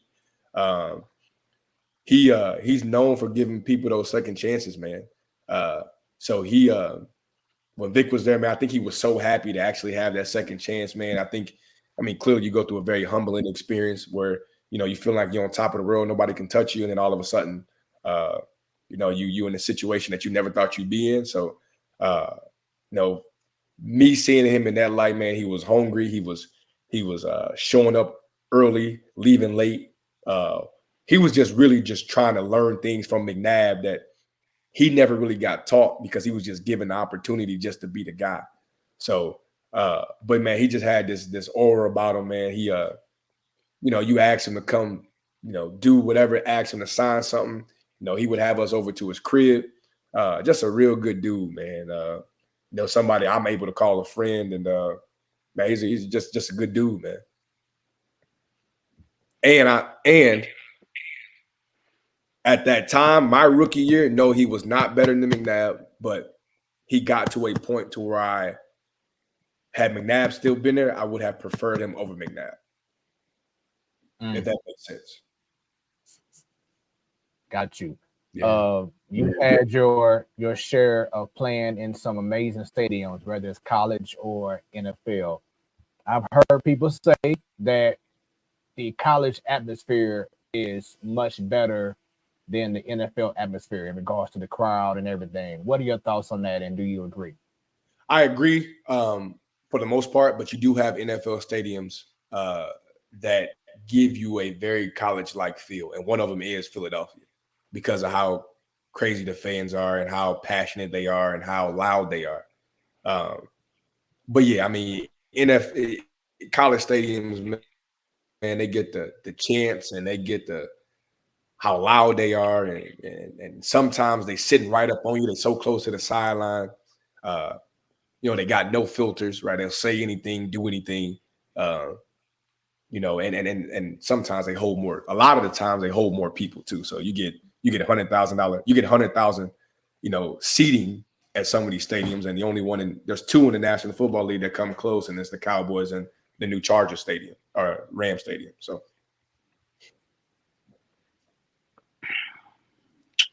yeah, I got a question. I got a question. So, being a St. Louis kid, born and raised, in your time, while they were still here, was there any part of you that ever just longed, desired, wanted to play at the Dome in that blue and gold? yeah, man, yes, absolutely. Absolutely, yes. Listen, I thought that there was an outside chance I could have went to the Rams when I was coming out, but they were drafting early. Oh yeah, because we were trash. But yeah, man, yeah, like I said, I grew up idolizing Torrey Holt and Isaac Bruce, man, and I'm and Marshall, right? I was blessed enough to, at the time, like, me, Marshall were talking a lot. Me and Torrey were talking a lot. So, but yeah, man, that was a dream of mine. And that's ultimately why, clearly the Rams moved to LA, but why I came to Kansas City, man. I'm coming home, and I got to complete kind of that trip down I-70, you know what I mean? So, but yeah, man, that was yeah, like some people say I don't want to do that. I don't want to too much pressure or no, man. I'm ready to come home and put on for my people for sure. Yeah, well, for what it's worth, when I played Madden, I tried to trade for you, put you on the Rams, just to kind of dream. Same here. Every career mode, I had Jeremy Maclin on my squad. It was Jeremy Maclin and Steven Jackson. They always had the most touchdowns. You don't know, Steven Jackson is greatest football player of all time for me. That's my fave. It is a goal to get him on this show. It is a goal to get him on the show. Huh? He was a dog. I said he was a dog. Oh, yeah. I'm not mad at him. Yeah. He was. If only he would have just had better protection. We're not gonna go there. We're not gonna go there. That's a whole nother show. That's a whole nother show. I can just go in on Rams woes from 2005 to 2012 here. Well, no, more than that, 15, because they left in 16. So I can go. We can have a whole show. Smooth, we need to make that happen. But we talked about the highlights. What were some of those not so highlight moments, like those moments where you kind of got down on yourself, and what did you do to get yourself out of that funk? I told myself I've never been fired, right? I never really had my first real job where I was paying taxes was National Football League. So being cut, all right, and I got cut twice, right? Now, one of them was strictly for money, right? But the other one, I essentially got cut because they didn't think I was good enough anymore, right? When I got cut from Baltimore. You playing hurt, well, all the things. So when I got cut from Kansas City, that was a tough one for me because I genuinely thought that that was in game for me, right? I thought that was where I was going to retire. I'm back home. The year before that, I had 1,100 yards, 8 touchdowns, right? The receivers weren't doing very well. I kind of brought life back to it, right? And then the next year I get hurt, right? End up with like 500 some yards, but they did draft Tyreek at the time. So they saw that, they could get production and not pay enough money. And that's the thing with the NFL. NFL is always looking for having production and not paying, right? They're just constantly looking for the next young group of guys so they got to pay them money where they can throw that money to like a big time quarterback. That's kind of how the game works, right? So when I got cut, man, those were big times where I had to really sit back and really think about, what I wanted to do and how I was going to overcome this. But a story that most people don't know about me, man, going into the 2011 football season. I had just came off of my first big year at the Eagles. I had 10 touchdowns, like 1,000 yards. And I became sick. And I didn't know what was going on. I was having night sweats, chills, all the things, man. I lost a bunch of weight. And I didn't know what was going on. So I'm going to get all these checkups. The doctors they can't figure out what's going on. And finally I go get one of my checkups. I come out and they were like, yo, we think you might have lymphoma. So, I'm like, what's going on? And previously, man, they're doing, needle biopsies. They did they doing everything, bone marrow, all the things, right? So when they say they think I might have lymphoma, I'm like, first of all, I'm like, what is that? And then kind of explains to me. And I never forget, man, I had a couple of my homeboys in town because that was a lockout year. And that's what made everything so tough, is because we got a big time lockout year. That means we're not in the facilities. I'm not seeing the doctors, right? I'm basically kind of doing all this like via phone with them, like kind of on my own. And I'll never forget, man, I came out, I just started crying, because they told me I might have cancer, so kind of going through that. I came home to St. Louis. I'm going to the cancer center downtown. Well, not downtown, off Kings Highway. Doing whatever I can, man, to try to figure out what's going on to me, what's going on with me. And, just having my family, man, having, the faith, man, just ultimately pulled me out of that. Never found it, end up chalking up to an inflammatory infection. I ended up, getting better. Now this is months and months, right? Of testing and everything.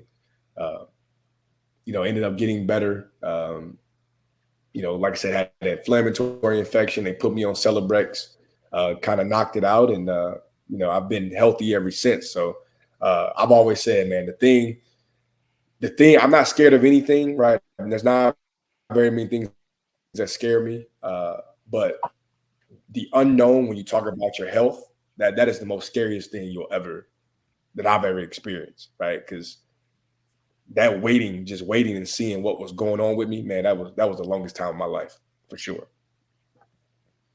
And I appreciate it on behalf of the Man Cave Platform Talk Show brand. We appreciate you being open and sharing that story. Yeah. What would you say to other Black men about getting checked? Man, we gotta do it, right? You gotta take care of yourself, man. That's something in our community, man, that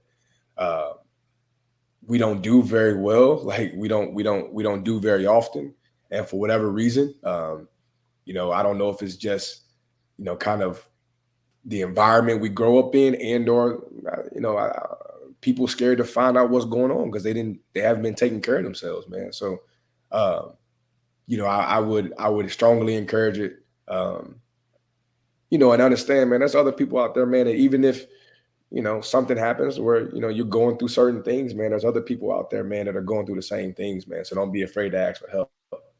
I think Black men, man, we're so prideful and we're so caught up in everything else that we're so afraid to ask for help. And sometimes asking for help, man, is all you need to do. So. Absolutely. Yep, that's right, man. Ask for help, seek it, reach out. You know what I'm saying? Stop holding things in, because the more we hold things in, the more that you are holding your life back. You know what I'm saying? From trying to live about your fullest. So, man, thank you for telling us about that, man. I had no idea about it, but thank you for being open in regards to that. Let's get to another highlight in your life, man. We talked about it in the intro, but just talk about this moment right here, being inducted to the Missouri Sports Hall of Fame. Man, great moment, man. And then, what was really cool about that one was I went in to the Missouri Sports Hall of Fame with Coach Pinkel. Somebody who ultimately helped me, had a big part of who I am today, right? So, man, it just goes to show you, man, that people are recognizing you for your accomplishments. You don't get those things by accident, man. There's a lot of hard work. There's a lot of dedication that goes into stuff like that, man. But at the same time, man, there's a bunch of people who I have to be thankful for and, give them their roses because they ultimately had a big hand in that. And that goes to my teammates, my coaches, man, my family, just kind of keeping me on the straight and narrow.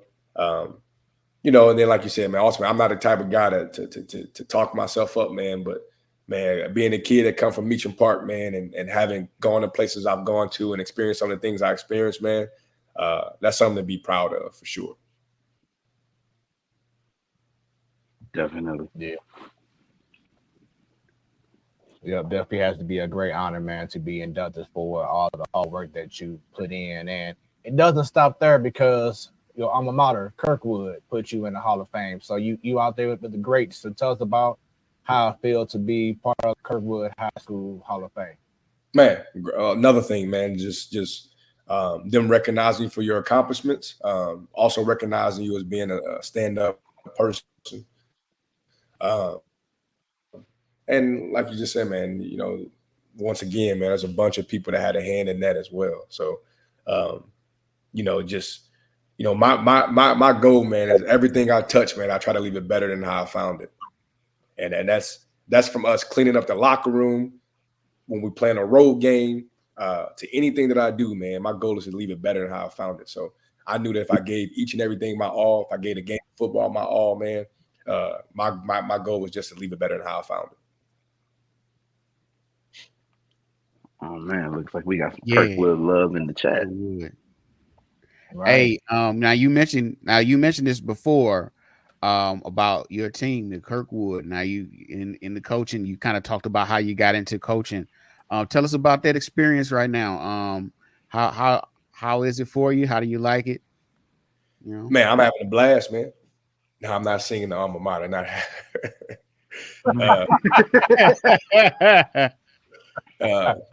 but no, I'm having a blast, man. Like I said earlier, man, to be back home where I went to school. A lot of these kids now, I'm starting to have the kids now that I'm starting to get are kids of people I went to school with. Kids who kind of had kids a little bit earlier. It's a lot of familiar faces coming through that building, man. And, I'm just happy to be back and being able to help the kids that come from where I come from, walk the same streets that I've walked. Some of the kids live in the same house I grew up in, right? So to be able to have this platform and, have this voice, man, I'm trying to do the best I can with it. So, football's awesome and I get to do it through the game that I love, but there's so many other things that football teaches you, man. Like I said, teamwork, accountability. I have this thing that we go by, man. It's savage, right? It's kind of a double meaning, man. We're selfless, we're accountable, right? Every day we're every day we're working victory, every day we're working to win. We're gritty, we're education, ambition, like all the things, man. I think, kind of wrapped up to one, man. Those are the things that I'm trying to instill in these kids, man. So, and then the most important piece, man, our program is built on communication, right? People don't understand if you just learn how to communicate, how much easier it will make a bunch of different situations, right? Learning how to communicate, learning how to talk to people, man, it could save us from a lot of headaches, just learning how to communicate. So that's one of the big things that I try to teach my kids too, man, is learning how to communicate. Tell that to the people at my job. I think it's so important. I think it's so important to make a difference in young people's lives, especially in coaching. because a lot of times they may not have that role model at home, and they may need someone that male figure to kind of step in to be, like you said, you mentioned your surrogate dad, to be that father figure in the young people's lives. And I think it's so important, and a lot of times it goes overlooked when we talk about the male role model in society. Yeah. No, man, and then I'm gonna take it even one step further, man.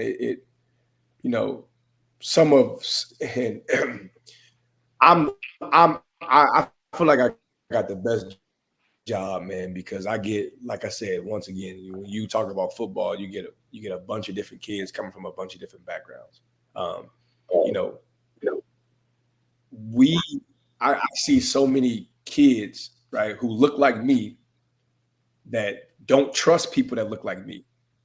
And sometimes I'm able to bridge that gap because they do trust me when we talk about the football field. So that's when you use the game, the sport, down to then translate over to real life.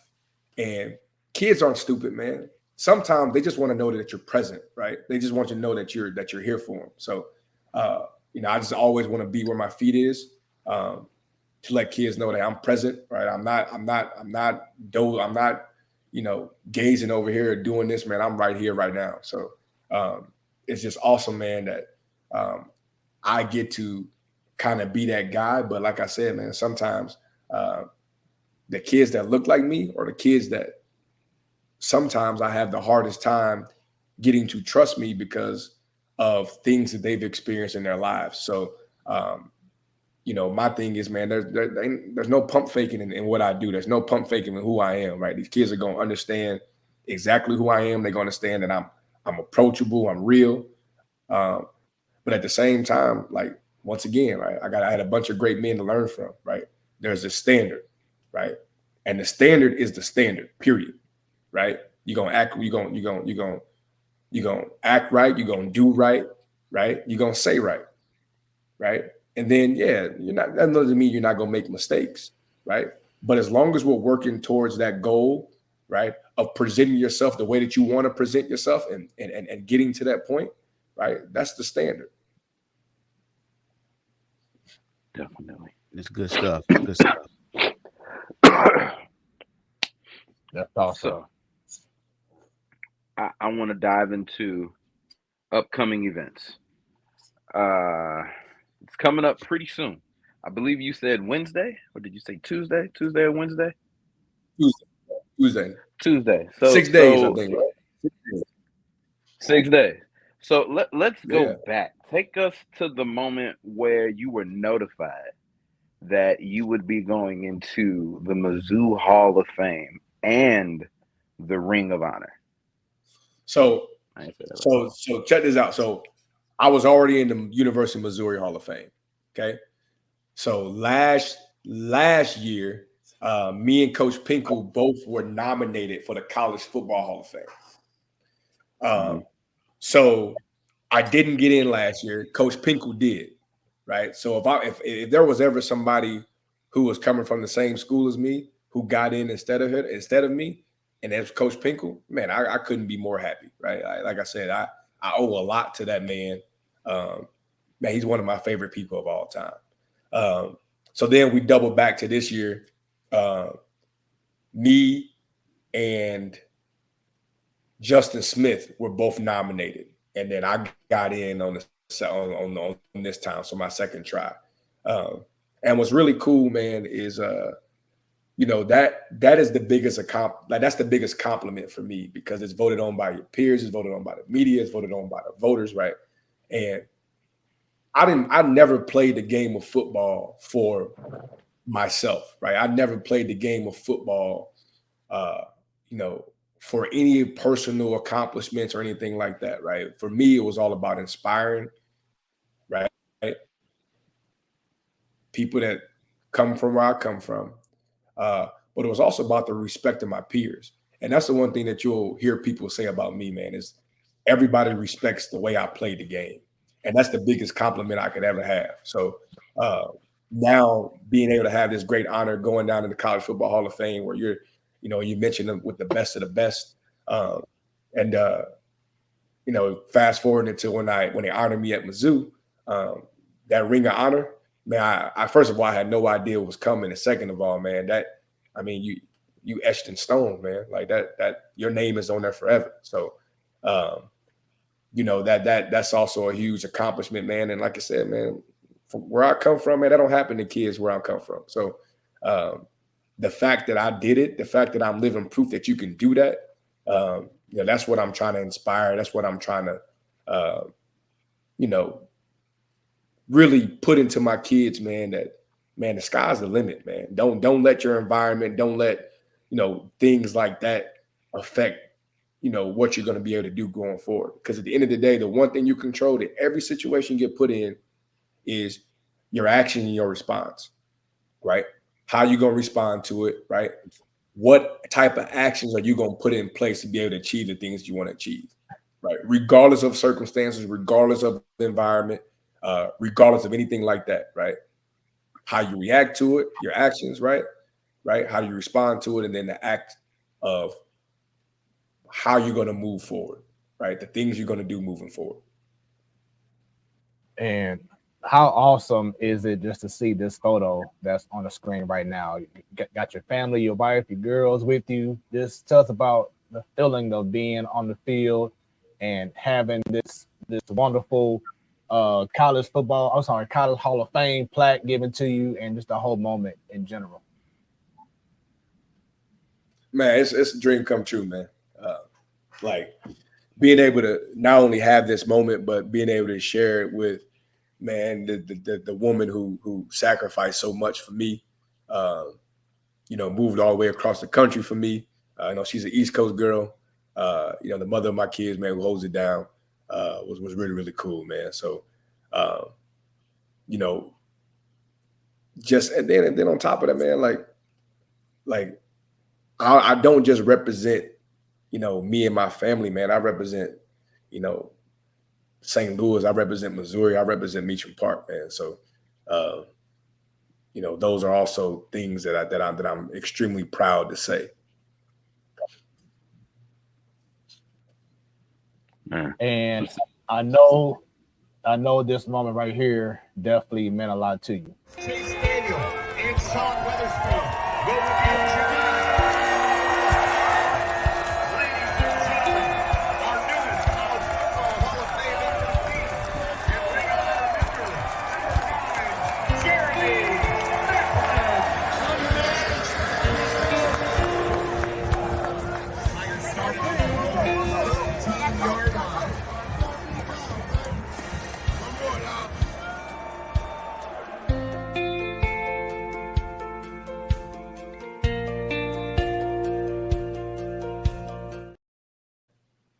Man, y'all gonna make me get choked up again, man. No, that's like I said, man, that's cool, man. Like I used to tell Mike Kelly, right? He does the voice, kind of like from Mizzou, right?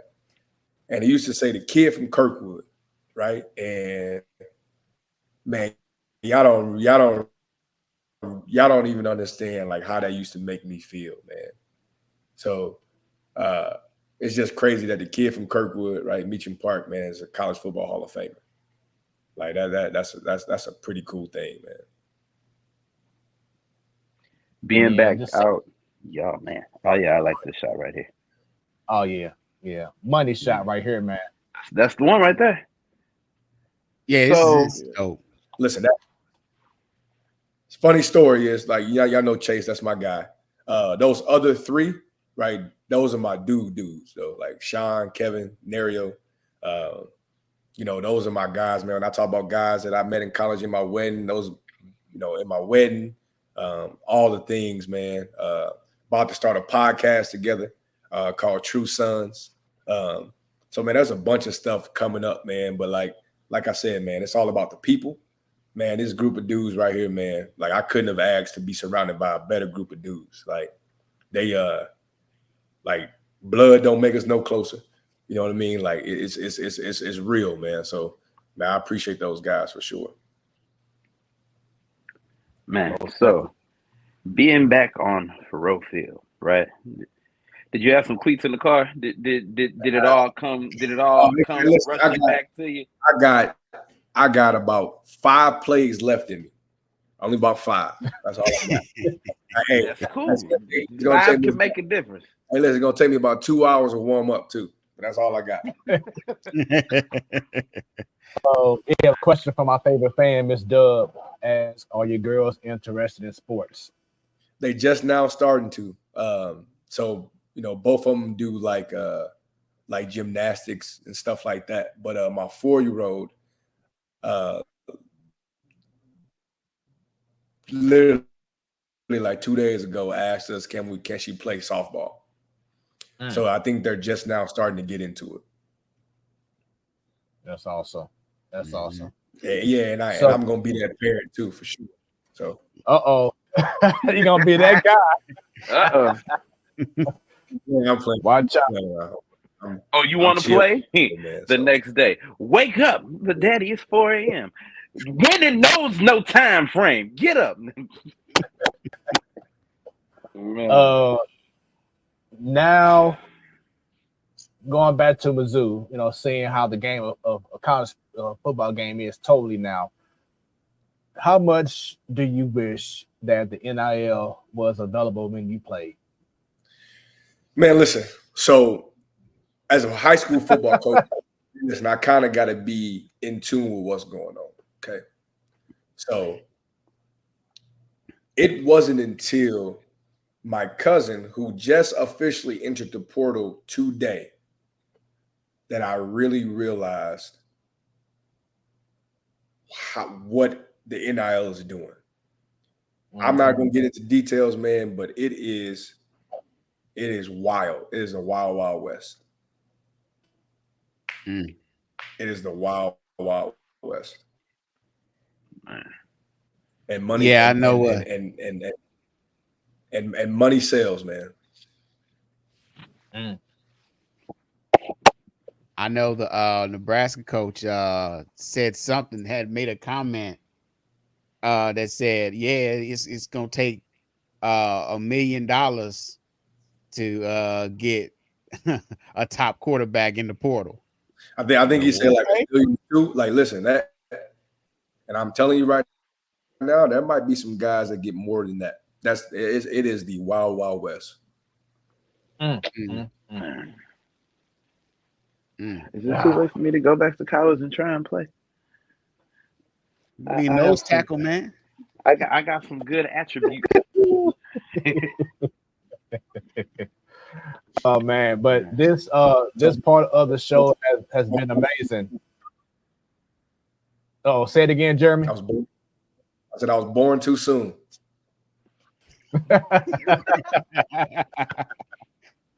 Man, so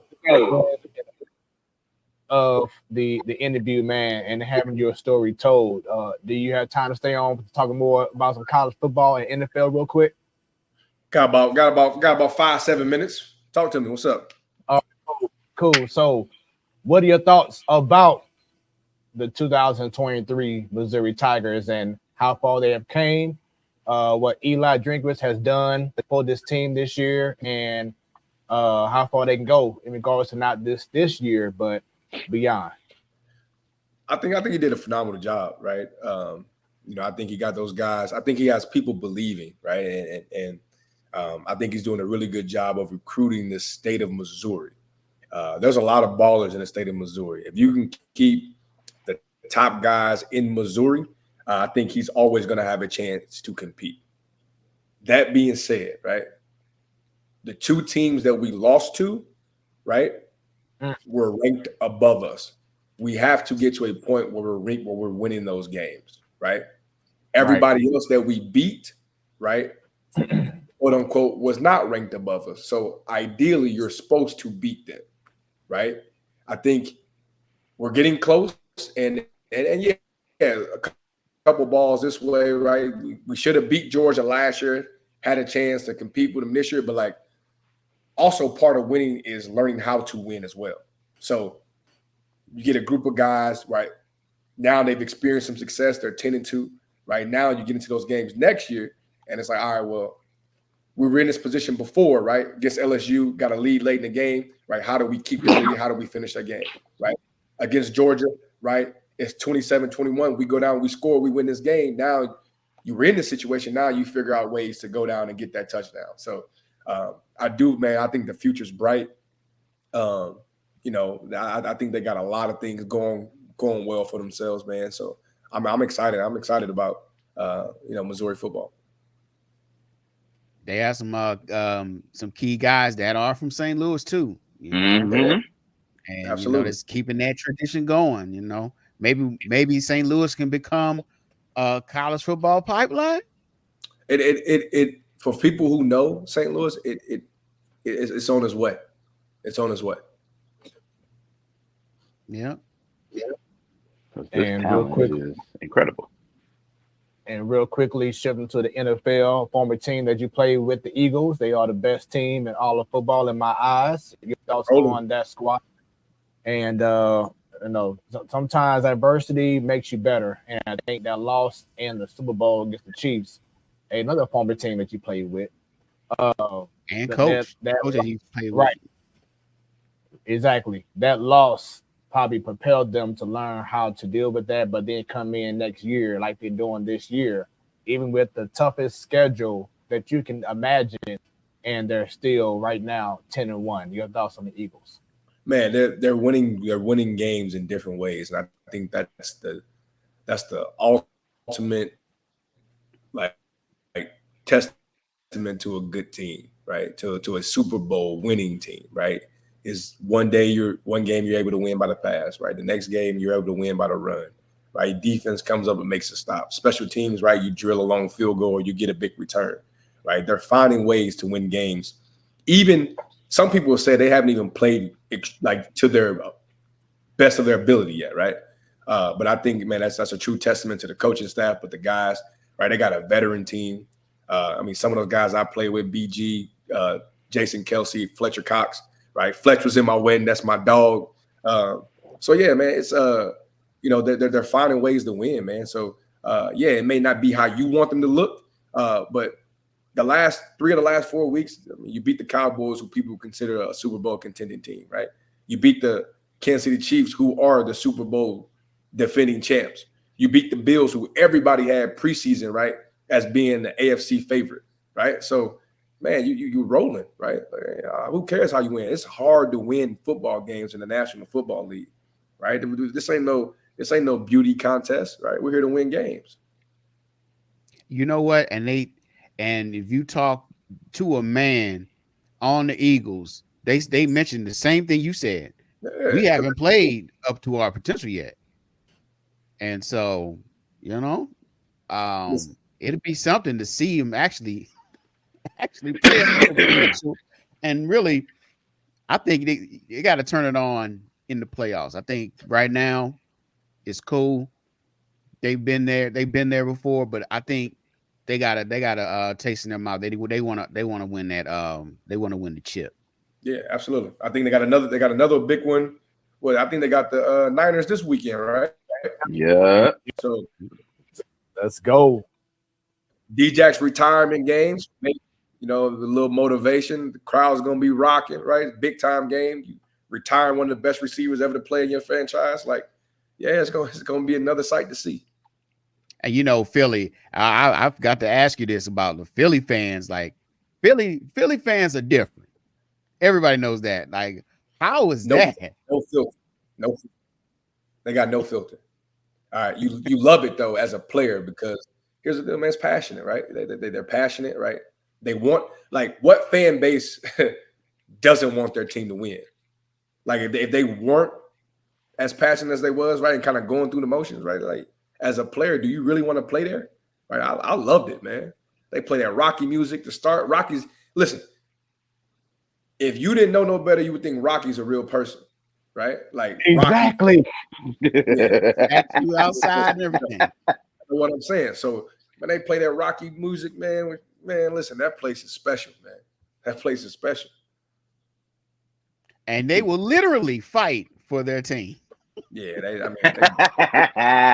do snowballs at Santa Claus, man. They don't care. They put a whole jail in the old vet stadium just for people that getting fights inside the stadium. I'm stuck on people throwing snowballs at Santa Claus. Like, dang, they throwing snowballs at Santa. That's savage. and ho, shut up, we losing. Like, dang, Santa. And don't have a bad game or just a bad stretch in that town, man. They will let you have it.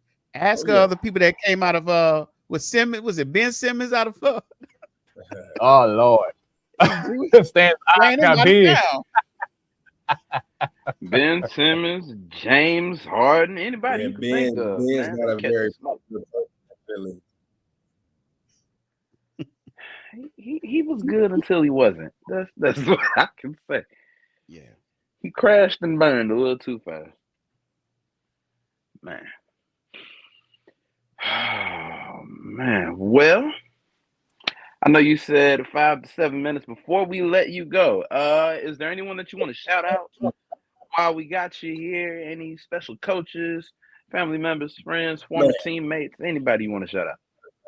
That'd be too many, man. We'd be here for another about 20 minutes, man. But, man, I just, first of all, big shout out to y'all for having me on. Appreciate it. My wife, my girls. But, man, everybody knows who they are, man. I appreciate them. Like I said, man, it takes a lot of people, man, to, when they say it takes a village, man, my situation, man, it really did take a village, man. It didn't matter black, white, didn't matter who you were, man, woman, man. A bunch of people had a big hand in who I am today. So I appreciate them.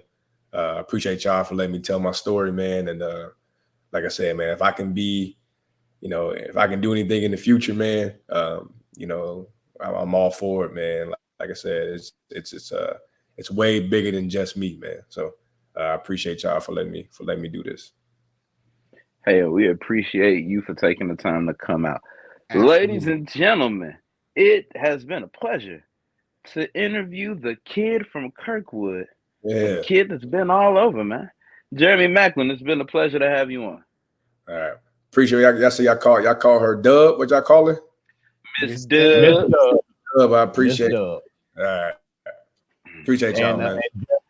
And Jeremy, please feel free to share about the platform Sports Talk Show so they can see this interview as many times as they want to. Show us love, man. I got you. All right, no doubt. All right, have a good one. All right, man. That was an incredible interview from the one, the only Jeremy Maclin. Fellas, how y'all feel about that interview, man? Man, look, we keep interviewing these football players. I'm gonna do it. I'm gonna shoot the shot. Steven Jackson's DMs. I don't know if he still got me blocked on Twitter. No, I'm not blocked on Twitter. But hey, I'm gonna say this. You throwing out names.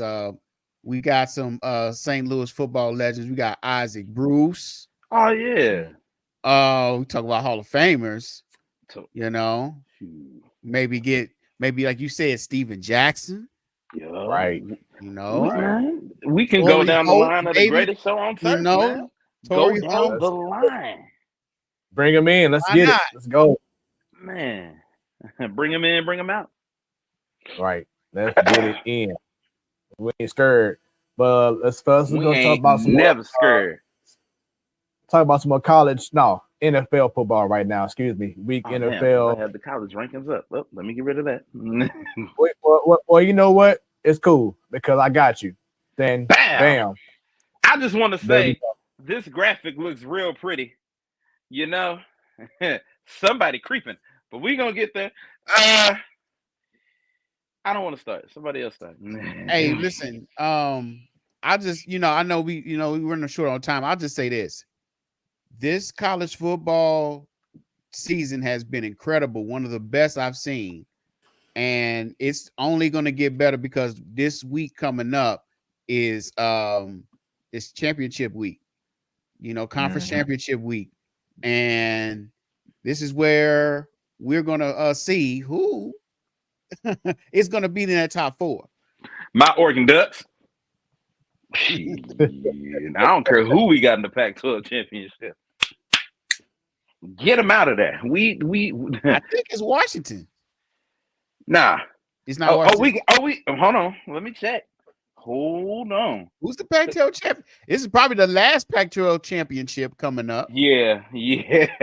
The conference finale, if you will. Let's see who we got coming up. I believe it's not telling me. Washington, but if it is Washington, it's cool. We beat them. No, we didn't. They beat our ass. Right. So they undefeated. They undefeated. Yeah, they are our one loss. So trust and believe. We going in there. Oh yeah, hold on. Got him. Oregon versus Washington. Right. Hold on, Stan. So you mean tell me this team right here, Stan? He's built relationships with the players. I tell you what, he's dealt with a lot of adversity to get here. He's grateful to be Washington's quarterback, and they know that every time he takes the field, he's going to bring that big Phoenix energy. He's going to bring that big Phoenix energy. He's going to bring that big Phoenix energy. That's right, Harry. Let's go, baby. I've been pronouncing his name wrong. That's right, Stan. He's bringing that. So okay, all right. Watch out, because this Saturday in the Pac-12 championship game. So dog, you done had enough moments. You better not say that. Look, do y'all know how upset I am? That is my first time seeing that clip. Y'all ain't tell me it was a brother. Y'all ain't tell me it was a brother. Oh my God. And he said it multiple times. Off beat. Off beat. He could he couldn't get his claps together. Like, did you heard that too? I'm like, so you said it twice and off beat. Oh man. And what makes it so bad? We gotta win. Penix if we don't win, Penix is in the running for Heisman. Right. What if he wins? What? He not. He got Bo Nix to deal with. He got Bo Nix to deal with. I don't know. The different man. Knicks gonna win. Penix had his Heisman Trophy moment last Saturday, man. And so did we when he threw 6 first half touchdowns. Yeah. No, that was the week before at Arizona State. Either way, we had it. Well, needless to say, it's gonna be moved up a little. It's definitely gonna be it's gonna be interesting because these conference championship games are important, and they're important if you don't have a championship game to play. That's also important for people like Ohio State and and people like that. We'll see. The never having a conference, but is super low in the rankings this year. Notre Dame. Right. Are they ever going to get conference? Do they have conference immunity or something? Yep. Well, I'm gonna tell you what, they're gonna have to change some things because these mega conferences, you ain't gonna compete. These mega conferences, but yeah, especially start next year when a majority of the Pac-12 is going to the Big 12 or whatever. So between the Big 12, the Big 10, and the SEC, right? That's it. That's right. Because I'm trying to think what team from the Pac-12 is going to the Big 10? Is it UCLA and USC? My God. oh my God. Can you imagine? Oh, this ain't even a home and the game. SEC, they're not in the Pac-12, but they're getting Texas and Oklahoma. Right. Did they say where Oregon was going? I think Oregon was going Big 10 too, right? Yeah, that's correct. And Colorado was going to the Big 12 or back to the Big 12. A bunch of teams going to the Big 12. Man. I can't remember. Yeah. But Stanford. That Washington and Oregon game. The question is who is not going anywhere and why are they staying right there in the? It's really gonna be two teams in the Pac-12 next year. The only people not going places are the people that's already in these other three conferences and those other two teams. That's it. Them other two, they waiting. They waiting it out. I think the ACC picked up Stanford. The ACC, I forgot all about that. Yeah. But yeah, to answer your question, yes, we have Washington, but it's going to be in Vegas. Yep. You know, Oregon Ducks do real well in Vegas, Marcus Mariota. It's going to be a good game. Yeah, that's something that Marcus Mariota doesn't know about. But anyway, he won the Heisman. Week 11. Yeah. But week 11, NFL takeaways. That's two, baby. I just have one question. I just have one question here. Are we still laughing? I have a counter question. At my theory. Are we still laughing? I have a counter question. Were you doing that thing that you do where you hope you're wrong? Or was this the thing where you hope you're right? Because I thought about it and I was like, if it plays out I hope you're wrong, I'm going to be highly upset. I said the Rams are going to be dead last and the worst team in the league this year. No, not that comment. I'm talking about this comment of the wins, the win streak. Yeah, because 2 weeks ago you were saying on the main show that you got the Rams going to the playoffs. I said the Rams have a chance to go to the playoffs. I would actually. That's what I said. I said they have a chance to go to the playoffs, and everybody laughed at me. Well, as of now, they still don't have a chance. But if they keep going, because I read an article, it really didn't do anything these last two wins. And I'm like, well, why not? And then they broke it down with the other teams that won. We do have a chance, but it's like domino effect type deal. Like, we have to win, and then this team has to lose. I do see the 49ers losing, so that helps us. And then, well, the Seahawks. Look at that Rams helmet in the 9th seed. Right there. Now, they're right there. And look at the Seahawks are sliding. We hold the tiebreaker with the Seahawks. They're sliding. Mm-hmm. We just got to get. So that's an open spot there. Packers. All we got to do is get past the Packers and whoever the 7th seed is, the Vikings. And the Vikings just lost to the Bears.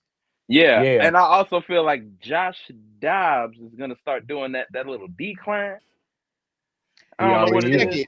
And I thought about this too. With this, we identified two teams that probably be an L for them. But is it the Ravens? Yeah, the Ravens probably be an L, but it's not like they're dominant. Like, we have a shot. That is true. 49ers, we gonna that's win. L2. We not. No, it ain't. No, it ain't. But look at this. We play the 49ers week 17. The 49ers by that time will be wrapped up with the conference. They'll be in the playoffs. Do they really want to play all their starters on week 17? I mean, but by week 17, if we not in the hunt, then that's just we will. And I thought they were the last game of our season. I thought they were week 18. Yeah, it's week 18. Yeah. It's 18 weeks. To add on to that, though, it also depends on how far how many games back are the Niners to the Eagles by that time as well, because they may be playing for the number 1 overall seed too. Maybe that's if the Eagles slide in their other games here, right?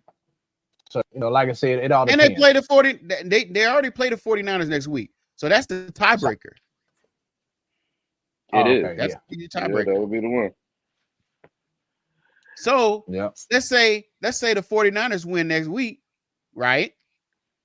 And they hold the tiebreaker. Say they don't. They already got they already got it sold up. Are they really going to play their games? Are they going to play their starters?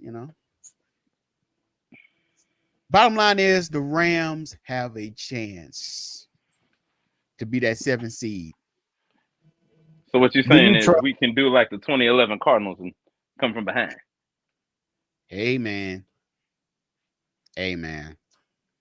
Somebody just don't laugh. Don't laugh when it happens.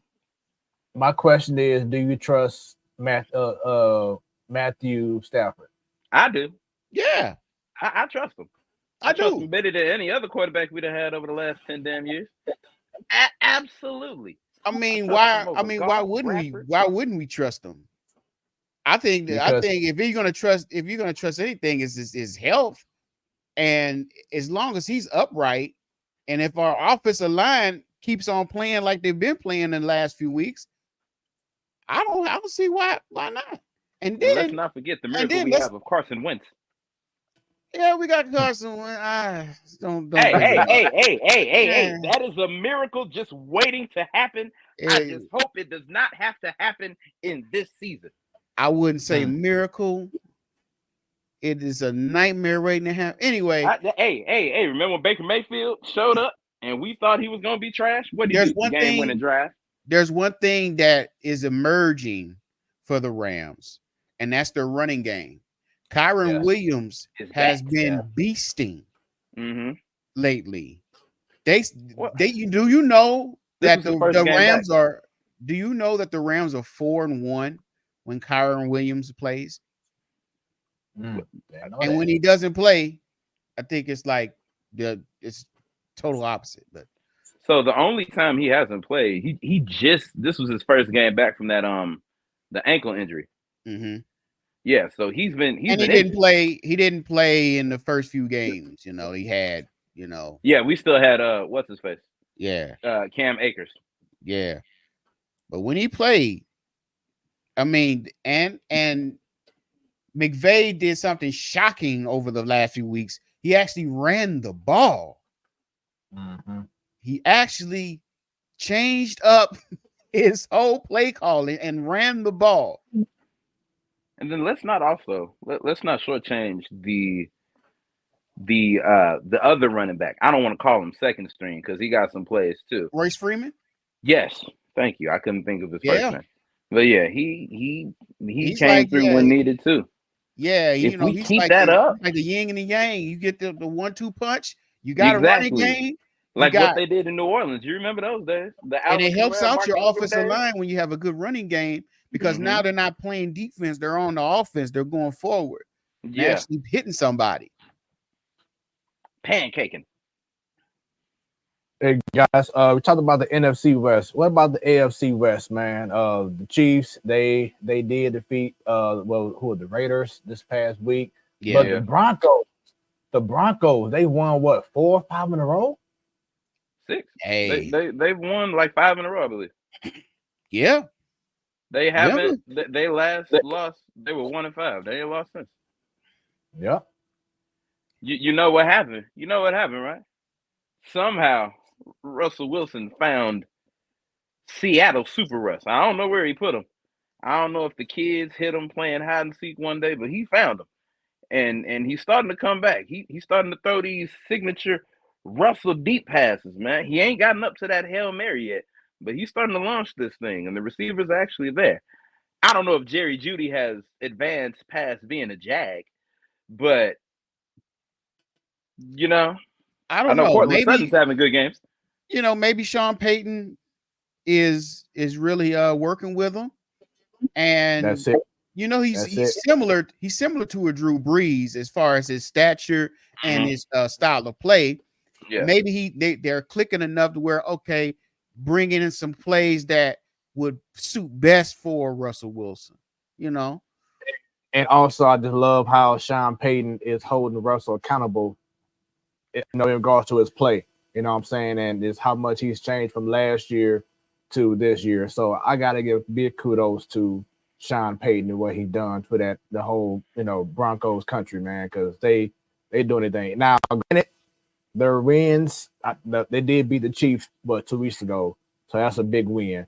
But the competition hasn't been like the best competition, but you're still winning games, and that's what it's all about right now. You want to get the momentum going to the playoffs. So they're doing amazing. Who do y'all feel is the best team in the AFC? I honestly, I might shock a lot of people when I say this, but the Dolphins. I like the Dolphins. I like what they're doing. And more importantly, I like that I'm able to see what a fully healthy and target having Tua Tagovailoa is doing. Because I'm liking his play. It's like I didn't think he was going to be able to reach this level given everything that happened last season, but he proved me wrong. I think I was on the show saying that they weren't going to be it, and they have proven me wrong. Dolphins in 5. No, I'm not going that far. Oh Lord, your predictions, man. You better watch out. I was almost. I think Dolphins fans would be mad at you for saying something like that. Because at this point, they see what you did with the Browns. The team is winning.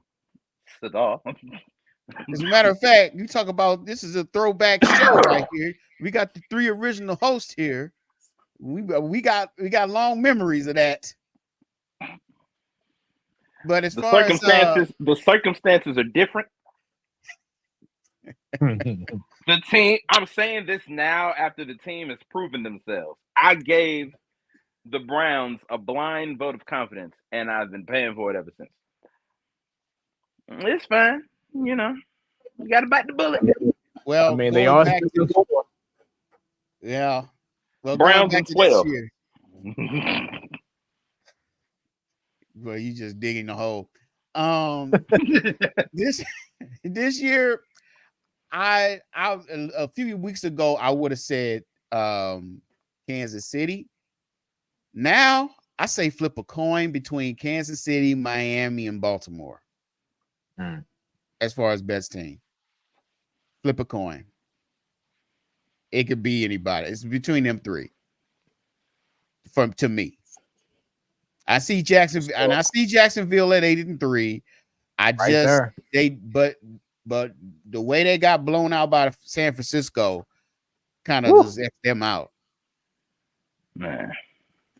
Now I am concerned about the Detroit Lions. They didn't look good Turkey Day against Green Bay. Jared Goff kind of rests a little bit. I hope they have a bounce back because they're gonna need it to finish out the rest of this season. What you mean? Detroit looked great, especially when Jared Goff threw that interception to Jonathan Owens, or that fumble to Jonathan Owens. He looked great. He looked amazing. 2 fumbles. 2 fumbles. 1 return for a touchdown. He looked great. I tell you, he looked like the good old Goff for the Rams, if you ask me. I tell you who looked even better, Stanton. Who? The quarterback that threw the interception on Black Friday. It was a Hail Mary. He threw that mug to the I have to send y'all. He took that thing to the house.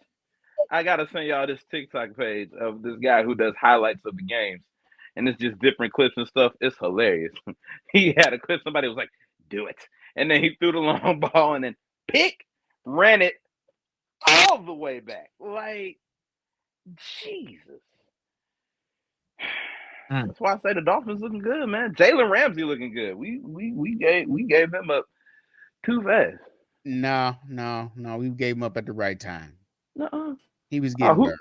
I didn't want to say it when he was around. He ain't getting burned now. So no, we did not. All we needed was 1 more year. Nah, just 1. I just can't wait. I can't wait to see the Rams after that dead money rolls off. Right. Woo.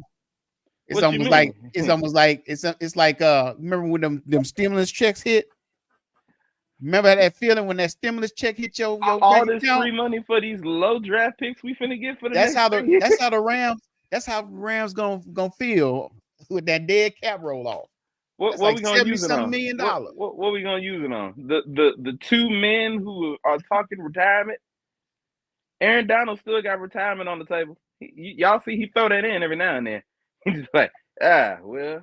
We didn't see different moves coming though when they were happening. We didn't see Von Miller We didn't see OBJ.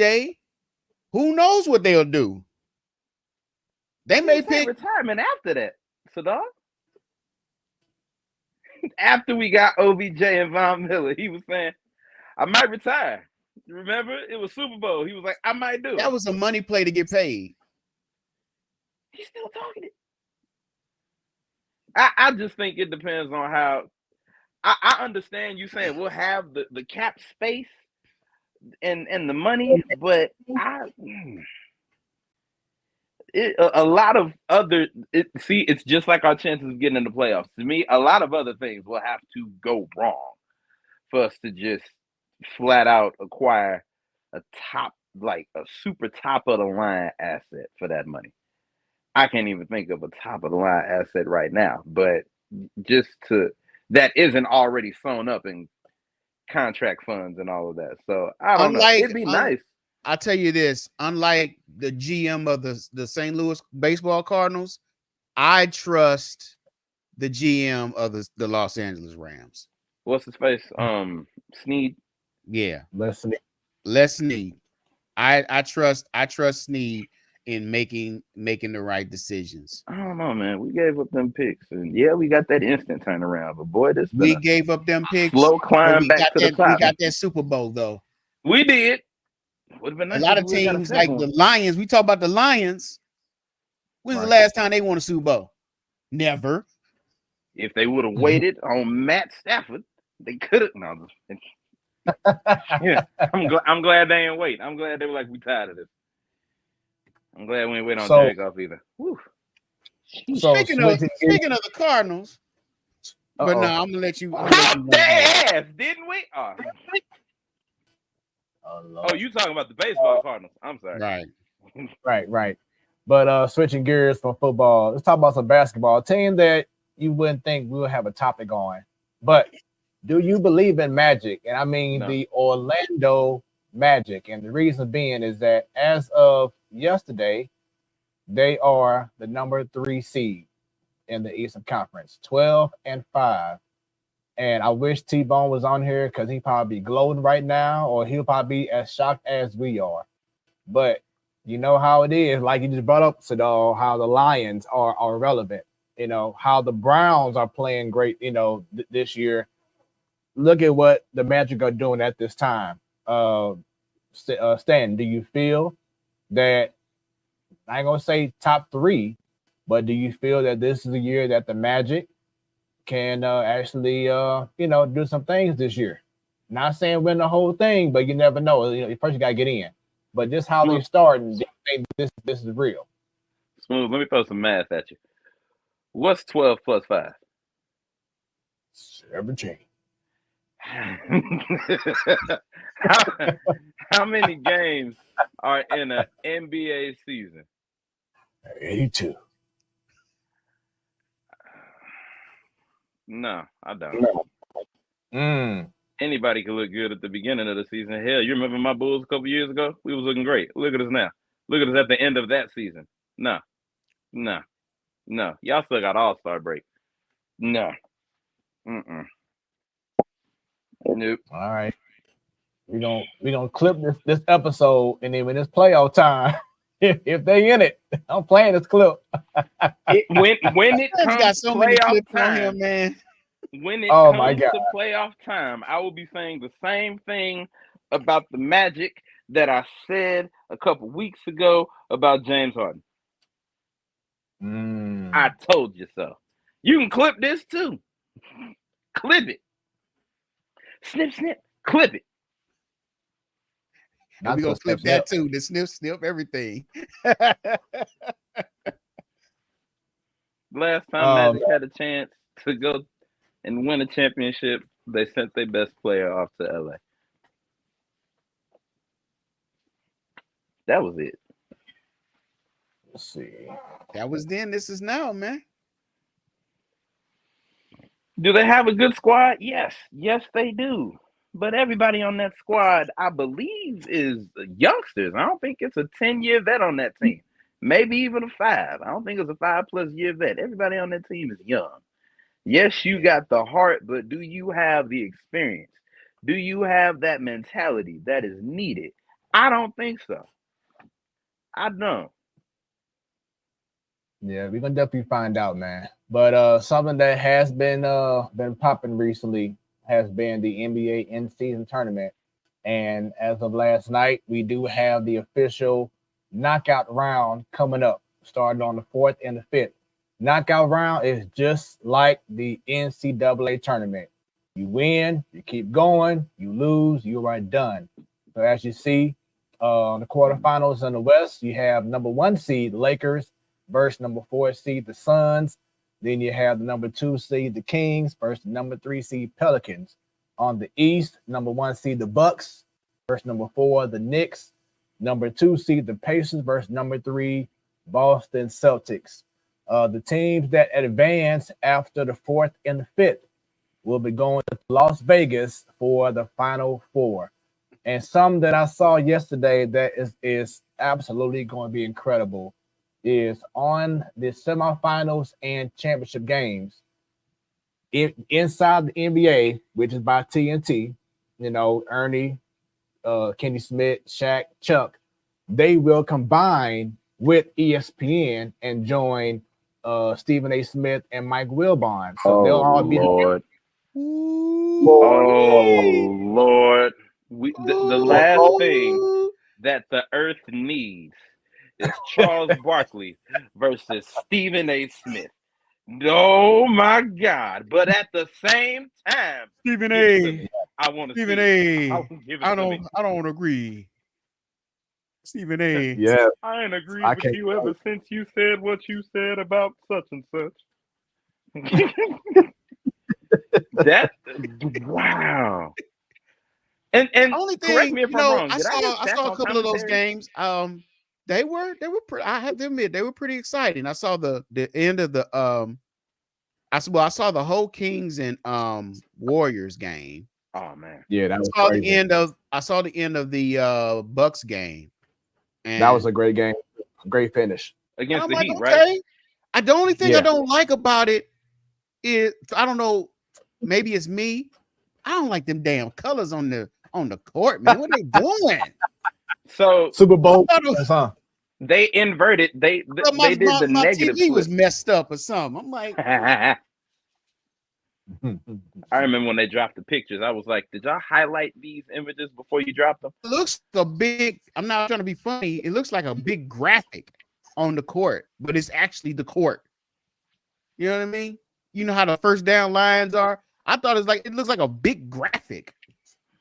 It's like, what are y'all doing? So, dog, have you ever seen the basketball court for the University of Oregon? I haven't, no. Go look and come back. But as far as the courts, I feel that a simple trophy in the middle of, how they do for the finals and things like that. Right. A simple trophy in the middle could have been fine. The trophy in the middle could have been it. Maybe put some little in-season tournament logos on the ground and all that stuff. But the inversion of colors and all that, yeah. You see it? Okay. Like a damn. You're in the wilderness. You in the woods. You ever seen indoor woods? You just did. So like something else. What does it look like? Tell us off air. My question is, because I still don't understand, what do they get when they win? You know what? Let me find this slide. Hopefully I can find it in time because I do have the information. It better not be one of them little cheap trophies like the XFL gave out. The XFL trophy wasn't that cheap looking. It was looked cheap. It looked like an AFC and NFC championship trophy. It looked like the Pop Warner D2 championship trophy. Yeah, not D2. Jesus. Couldn't even get D1. You got to get D2? Dang. Like one of them trophies that they used to give out when we was playing Little League, Hey, I got them all up there. What you mean? So did I win an in-season tournament too? Did I win the XFL? I got Might as well. They better have something fancy, man. I just feel like if you look at this in-season tournament, I feel like they took the bubble concept and stripped it down as much as they could. Yeah. Because when you think about it, when they had the teams go into the bubble, they had a certain number of games that they played in. And then the teams that performed the best in that actually made it onto the playoffs. I think one of the announcers, the studio announcer, said it's something that she used to play overseas with, like one of those in-season tournaments when they used to play overseas, similar to that.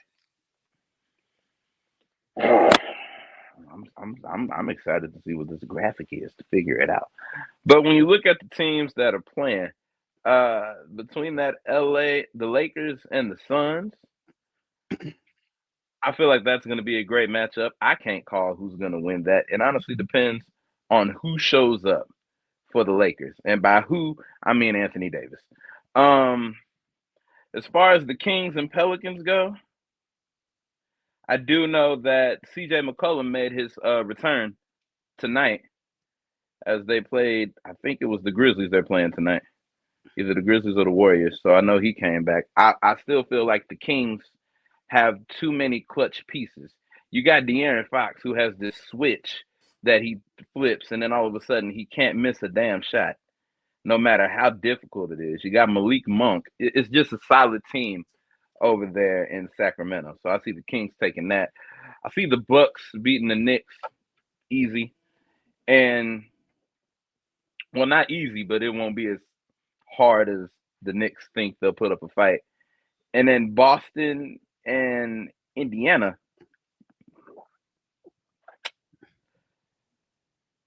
I like the way Boston is playing this year. I really do. Kristaps Porzingis is looking good, healthy, unless he didn't got injured, and I didn't know about it tonight.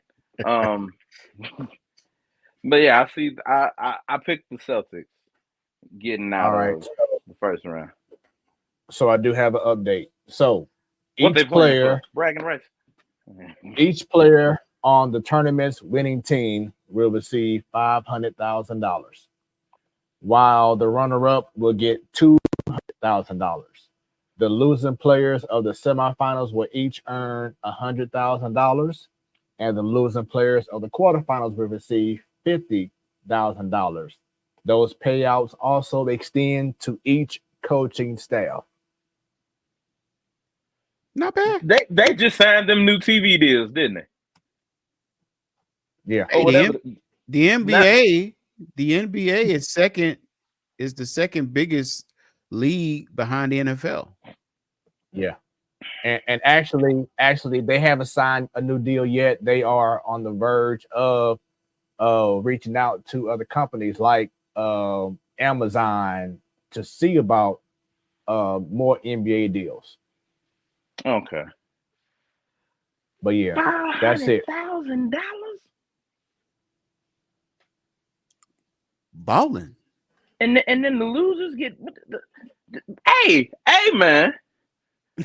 That's what's wrong with this generation. That's something to play for, man. Ever since it's a nice little bonus in your trophies. It didn't went down. Participation trophies. They getting participation bonuses in the NBA. just making it there gonna get you some money. What was the least 50,000 or was it 25?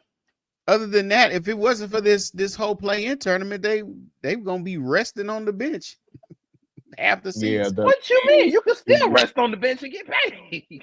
Right. Yeah, because the losing player of the quarterfinals will receive $50,000. So you lose the first game and you walking away with 50 G's. Somebody sign me. You gotta make it there though. You gotta make it starting there. At center, number 11, Josh Big Baby Davis. Like, I don't care. Do something. Somebody put me on the team, man. Shoot. I'll play 35 seconds. The coaching staff gets paid like that too. So you can coach. Oh nah. The towel boy. Let me tell you something. The plays that they running now, towels, the plays I was running in my Jewish league, man. Child's play. I ain't got it in me. I'm gonna run the play that's gonna get us scored on every time. So, fellas, This has been an incredible Man Cave episode. Shouts out to Jeremy Maclin. But Stan, just for you, man, I would be remiss if I didn't bring this up because something magical happened this past Saturday night, Sadal, that had the world buzzing. And it went something like, man. I rewatched that like 50 times. Goosebumps. Man, I was watching a movie with the wifey. We upstairs in the living room, but I had my tablet along with us, you know, so I'm watching, you know, the whole pay-per-view Survivor Series. And I was just like, oh, you know, in that moment, I'm like, oh, snap, oh. And then all of a sudden I get a phone call, and it was Stan. And I'm like, I know. My brother was texting me too. I kind of saw it late, but I'm like, he back, but I ain't really see the. And then supposedly, Seth Rollins got into it at the end. I think that's a work and all that. It is. I don't, because he ain't even been there like a couple hours. What can he possibly do? So there is, and I will find it and put it in our group chat. There is an old interview from, I'm trying to remember what pay-per-view it was, down in Texas. Or was it Tennessee? It was one of them. Seth Rollins was dressed in this full cowboy getup, and he did this interview. This was around the time that CM Punk, they had just found out he was released from AEW or fired or whatever the correct terminology is. And he called him by his government name because he was like, Philly Phil, stay away from me, you cancer, stay away from me forever. Like, this was before even negotiations of him coming back were even probably on the table. So whatever animosity happened in that first run in Seth Rollins' first 2 years on the main roster, because CM Punk was their ticket up to the main roster. Remember, CM Punk had them come and keep Ryback from winning the WWE Championship. That was the Shield's first WWE pay-per-view debut, main roster debut. So whatever happened back then that we don't know about,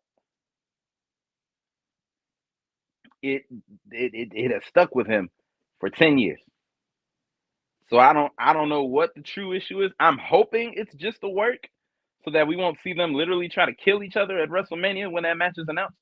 But yeah, I also hope it's a work. But that's a little bit too good of a work right there. Only time I've seen Seth that emotional was when that fan rushed him from the crowd thinking that Seth Rollins had scammed him out of money. I don't know if you guys remember that. But that's the only time that's the last time I saw him that emotional. That's what makes a wrestling angle good. There's a tinge of truth to it. Remember that famous promo the Miz did on Daniel Bryan. Yeah, Daniel Bryan. And we were just scratching our head like, was he serious? Was this a work? Was it a shoot? Was it a work shoot? Those make for a good promo or a good story. So I think this is a work. Kind of like a work shoot they're going to use. And if you want to go back further than that, the whole love triangle thing that they had with Hardy, Matt Hardy, and Edge and Lita. Yeah, Edge and Lita. There was some truth to it. That was a different product back then. I was just saying, but back then it was some truth to it, and people were like, "Man, are they really? They really don't like each other? Is it?" That's what makes it good. Another thing I note, I don't know if it was due to scheduling issues because they were still having, different live shows. Seth Rollins was at a live show on that Sunday after after Survivor Series, but he wasn't there. Either he wasn't there, they didn't give him camera time, but he didn't make an appearance on Monday. Makes for a good story. It's the way you have to build stories up in this time of the internet. Yeah, you know. Plus, those got to do it like this really good. so you can say some stuff on Twitter or X and dig up some old stuff, because that's what other people are going to do. And people like this, they're going to be like, oh no, it's real, because back in 10 years ago, he gave this interview. It's real. It's a multi-million company, man. They kind of make money, man. It's a work.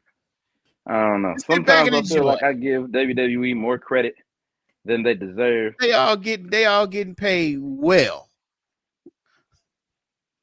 He's not here to make friends. He's here to make money. Hey, if somebody paid me to say, hey, you hate Stanton now, I'm gonna be online like Stanton ain't shit. Just let me know first before I fire back on your ass in real life. Because then I'm coming with real shit. Call me first so I know what's happening. Hey, Stanton, give me a heads we up. gonna get paid. Just play along with me. Just give me the heads up before I gotta be like, I'm only gonna ask you one time. Where's this coming from? It's like, brother, I see you every month. Hold on now. You know what it's right. Well, fellas, man, once again, great show this evening. Shouts out to Jeremy Maclin for being an incredible guest. To all those who tuned in, thank y'all very much for tuning in and watching the Platform Sports Talk Show. You can once again check us out everywhere on the internet, like Sadal be saying. And it's been a pleasure being on the net. Right. It's been a pleasure being on the Man Cave again. Salute to Craig Black, to Mario, of course, to all the real estate DJ and your host. Stanton, baby. There we go. I'm your boy Smooth. And next week you gotta finish it off right, Smooth. You gotta finish it off proper, man. This is goes old school, so you gotta sign us off right, man. This like the second time in the month, right? It is. Sign us off right. Rare as hell. There we go. Well, with that being said, next week, part 1 of the Super Show, as we are nearing the end of the year, and we have a special guest. It's going down. So stay tuned for who is going to be on the show next week. But with that being said, I'm your boy Smooth. Right below we have Sadal. And to my right on the screen, the one and only. Wait for it.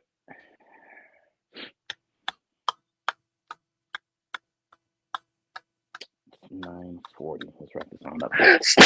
Baby. It is the Man Cave. And of course, the Platform Sports Talk Show brand, because when it's about sports, it becomes our business. And business just picked up.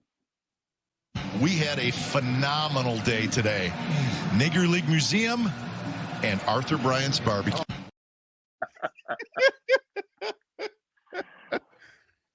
Peace out.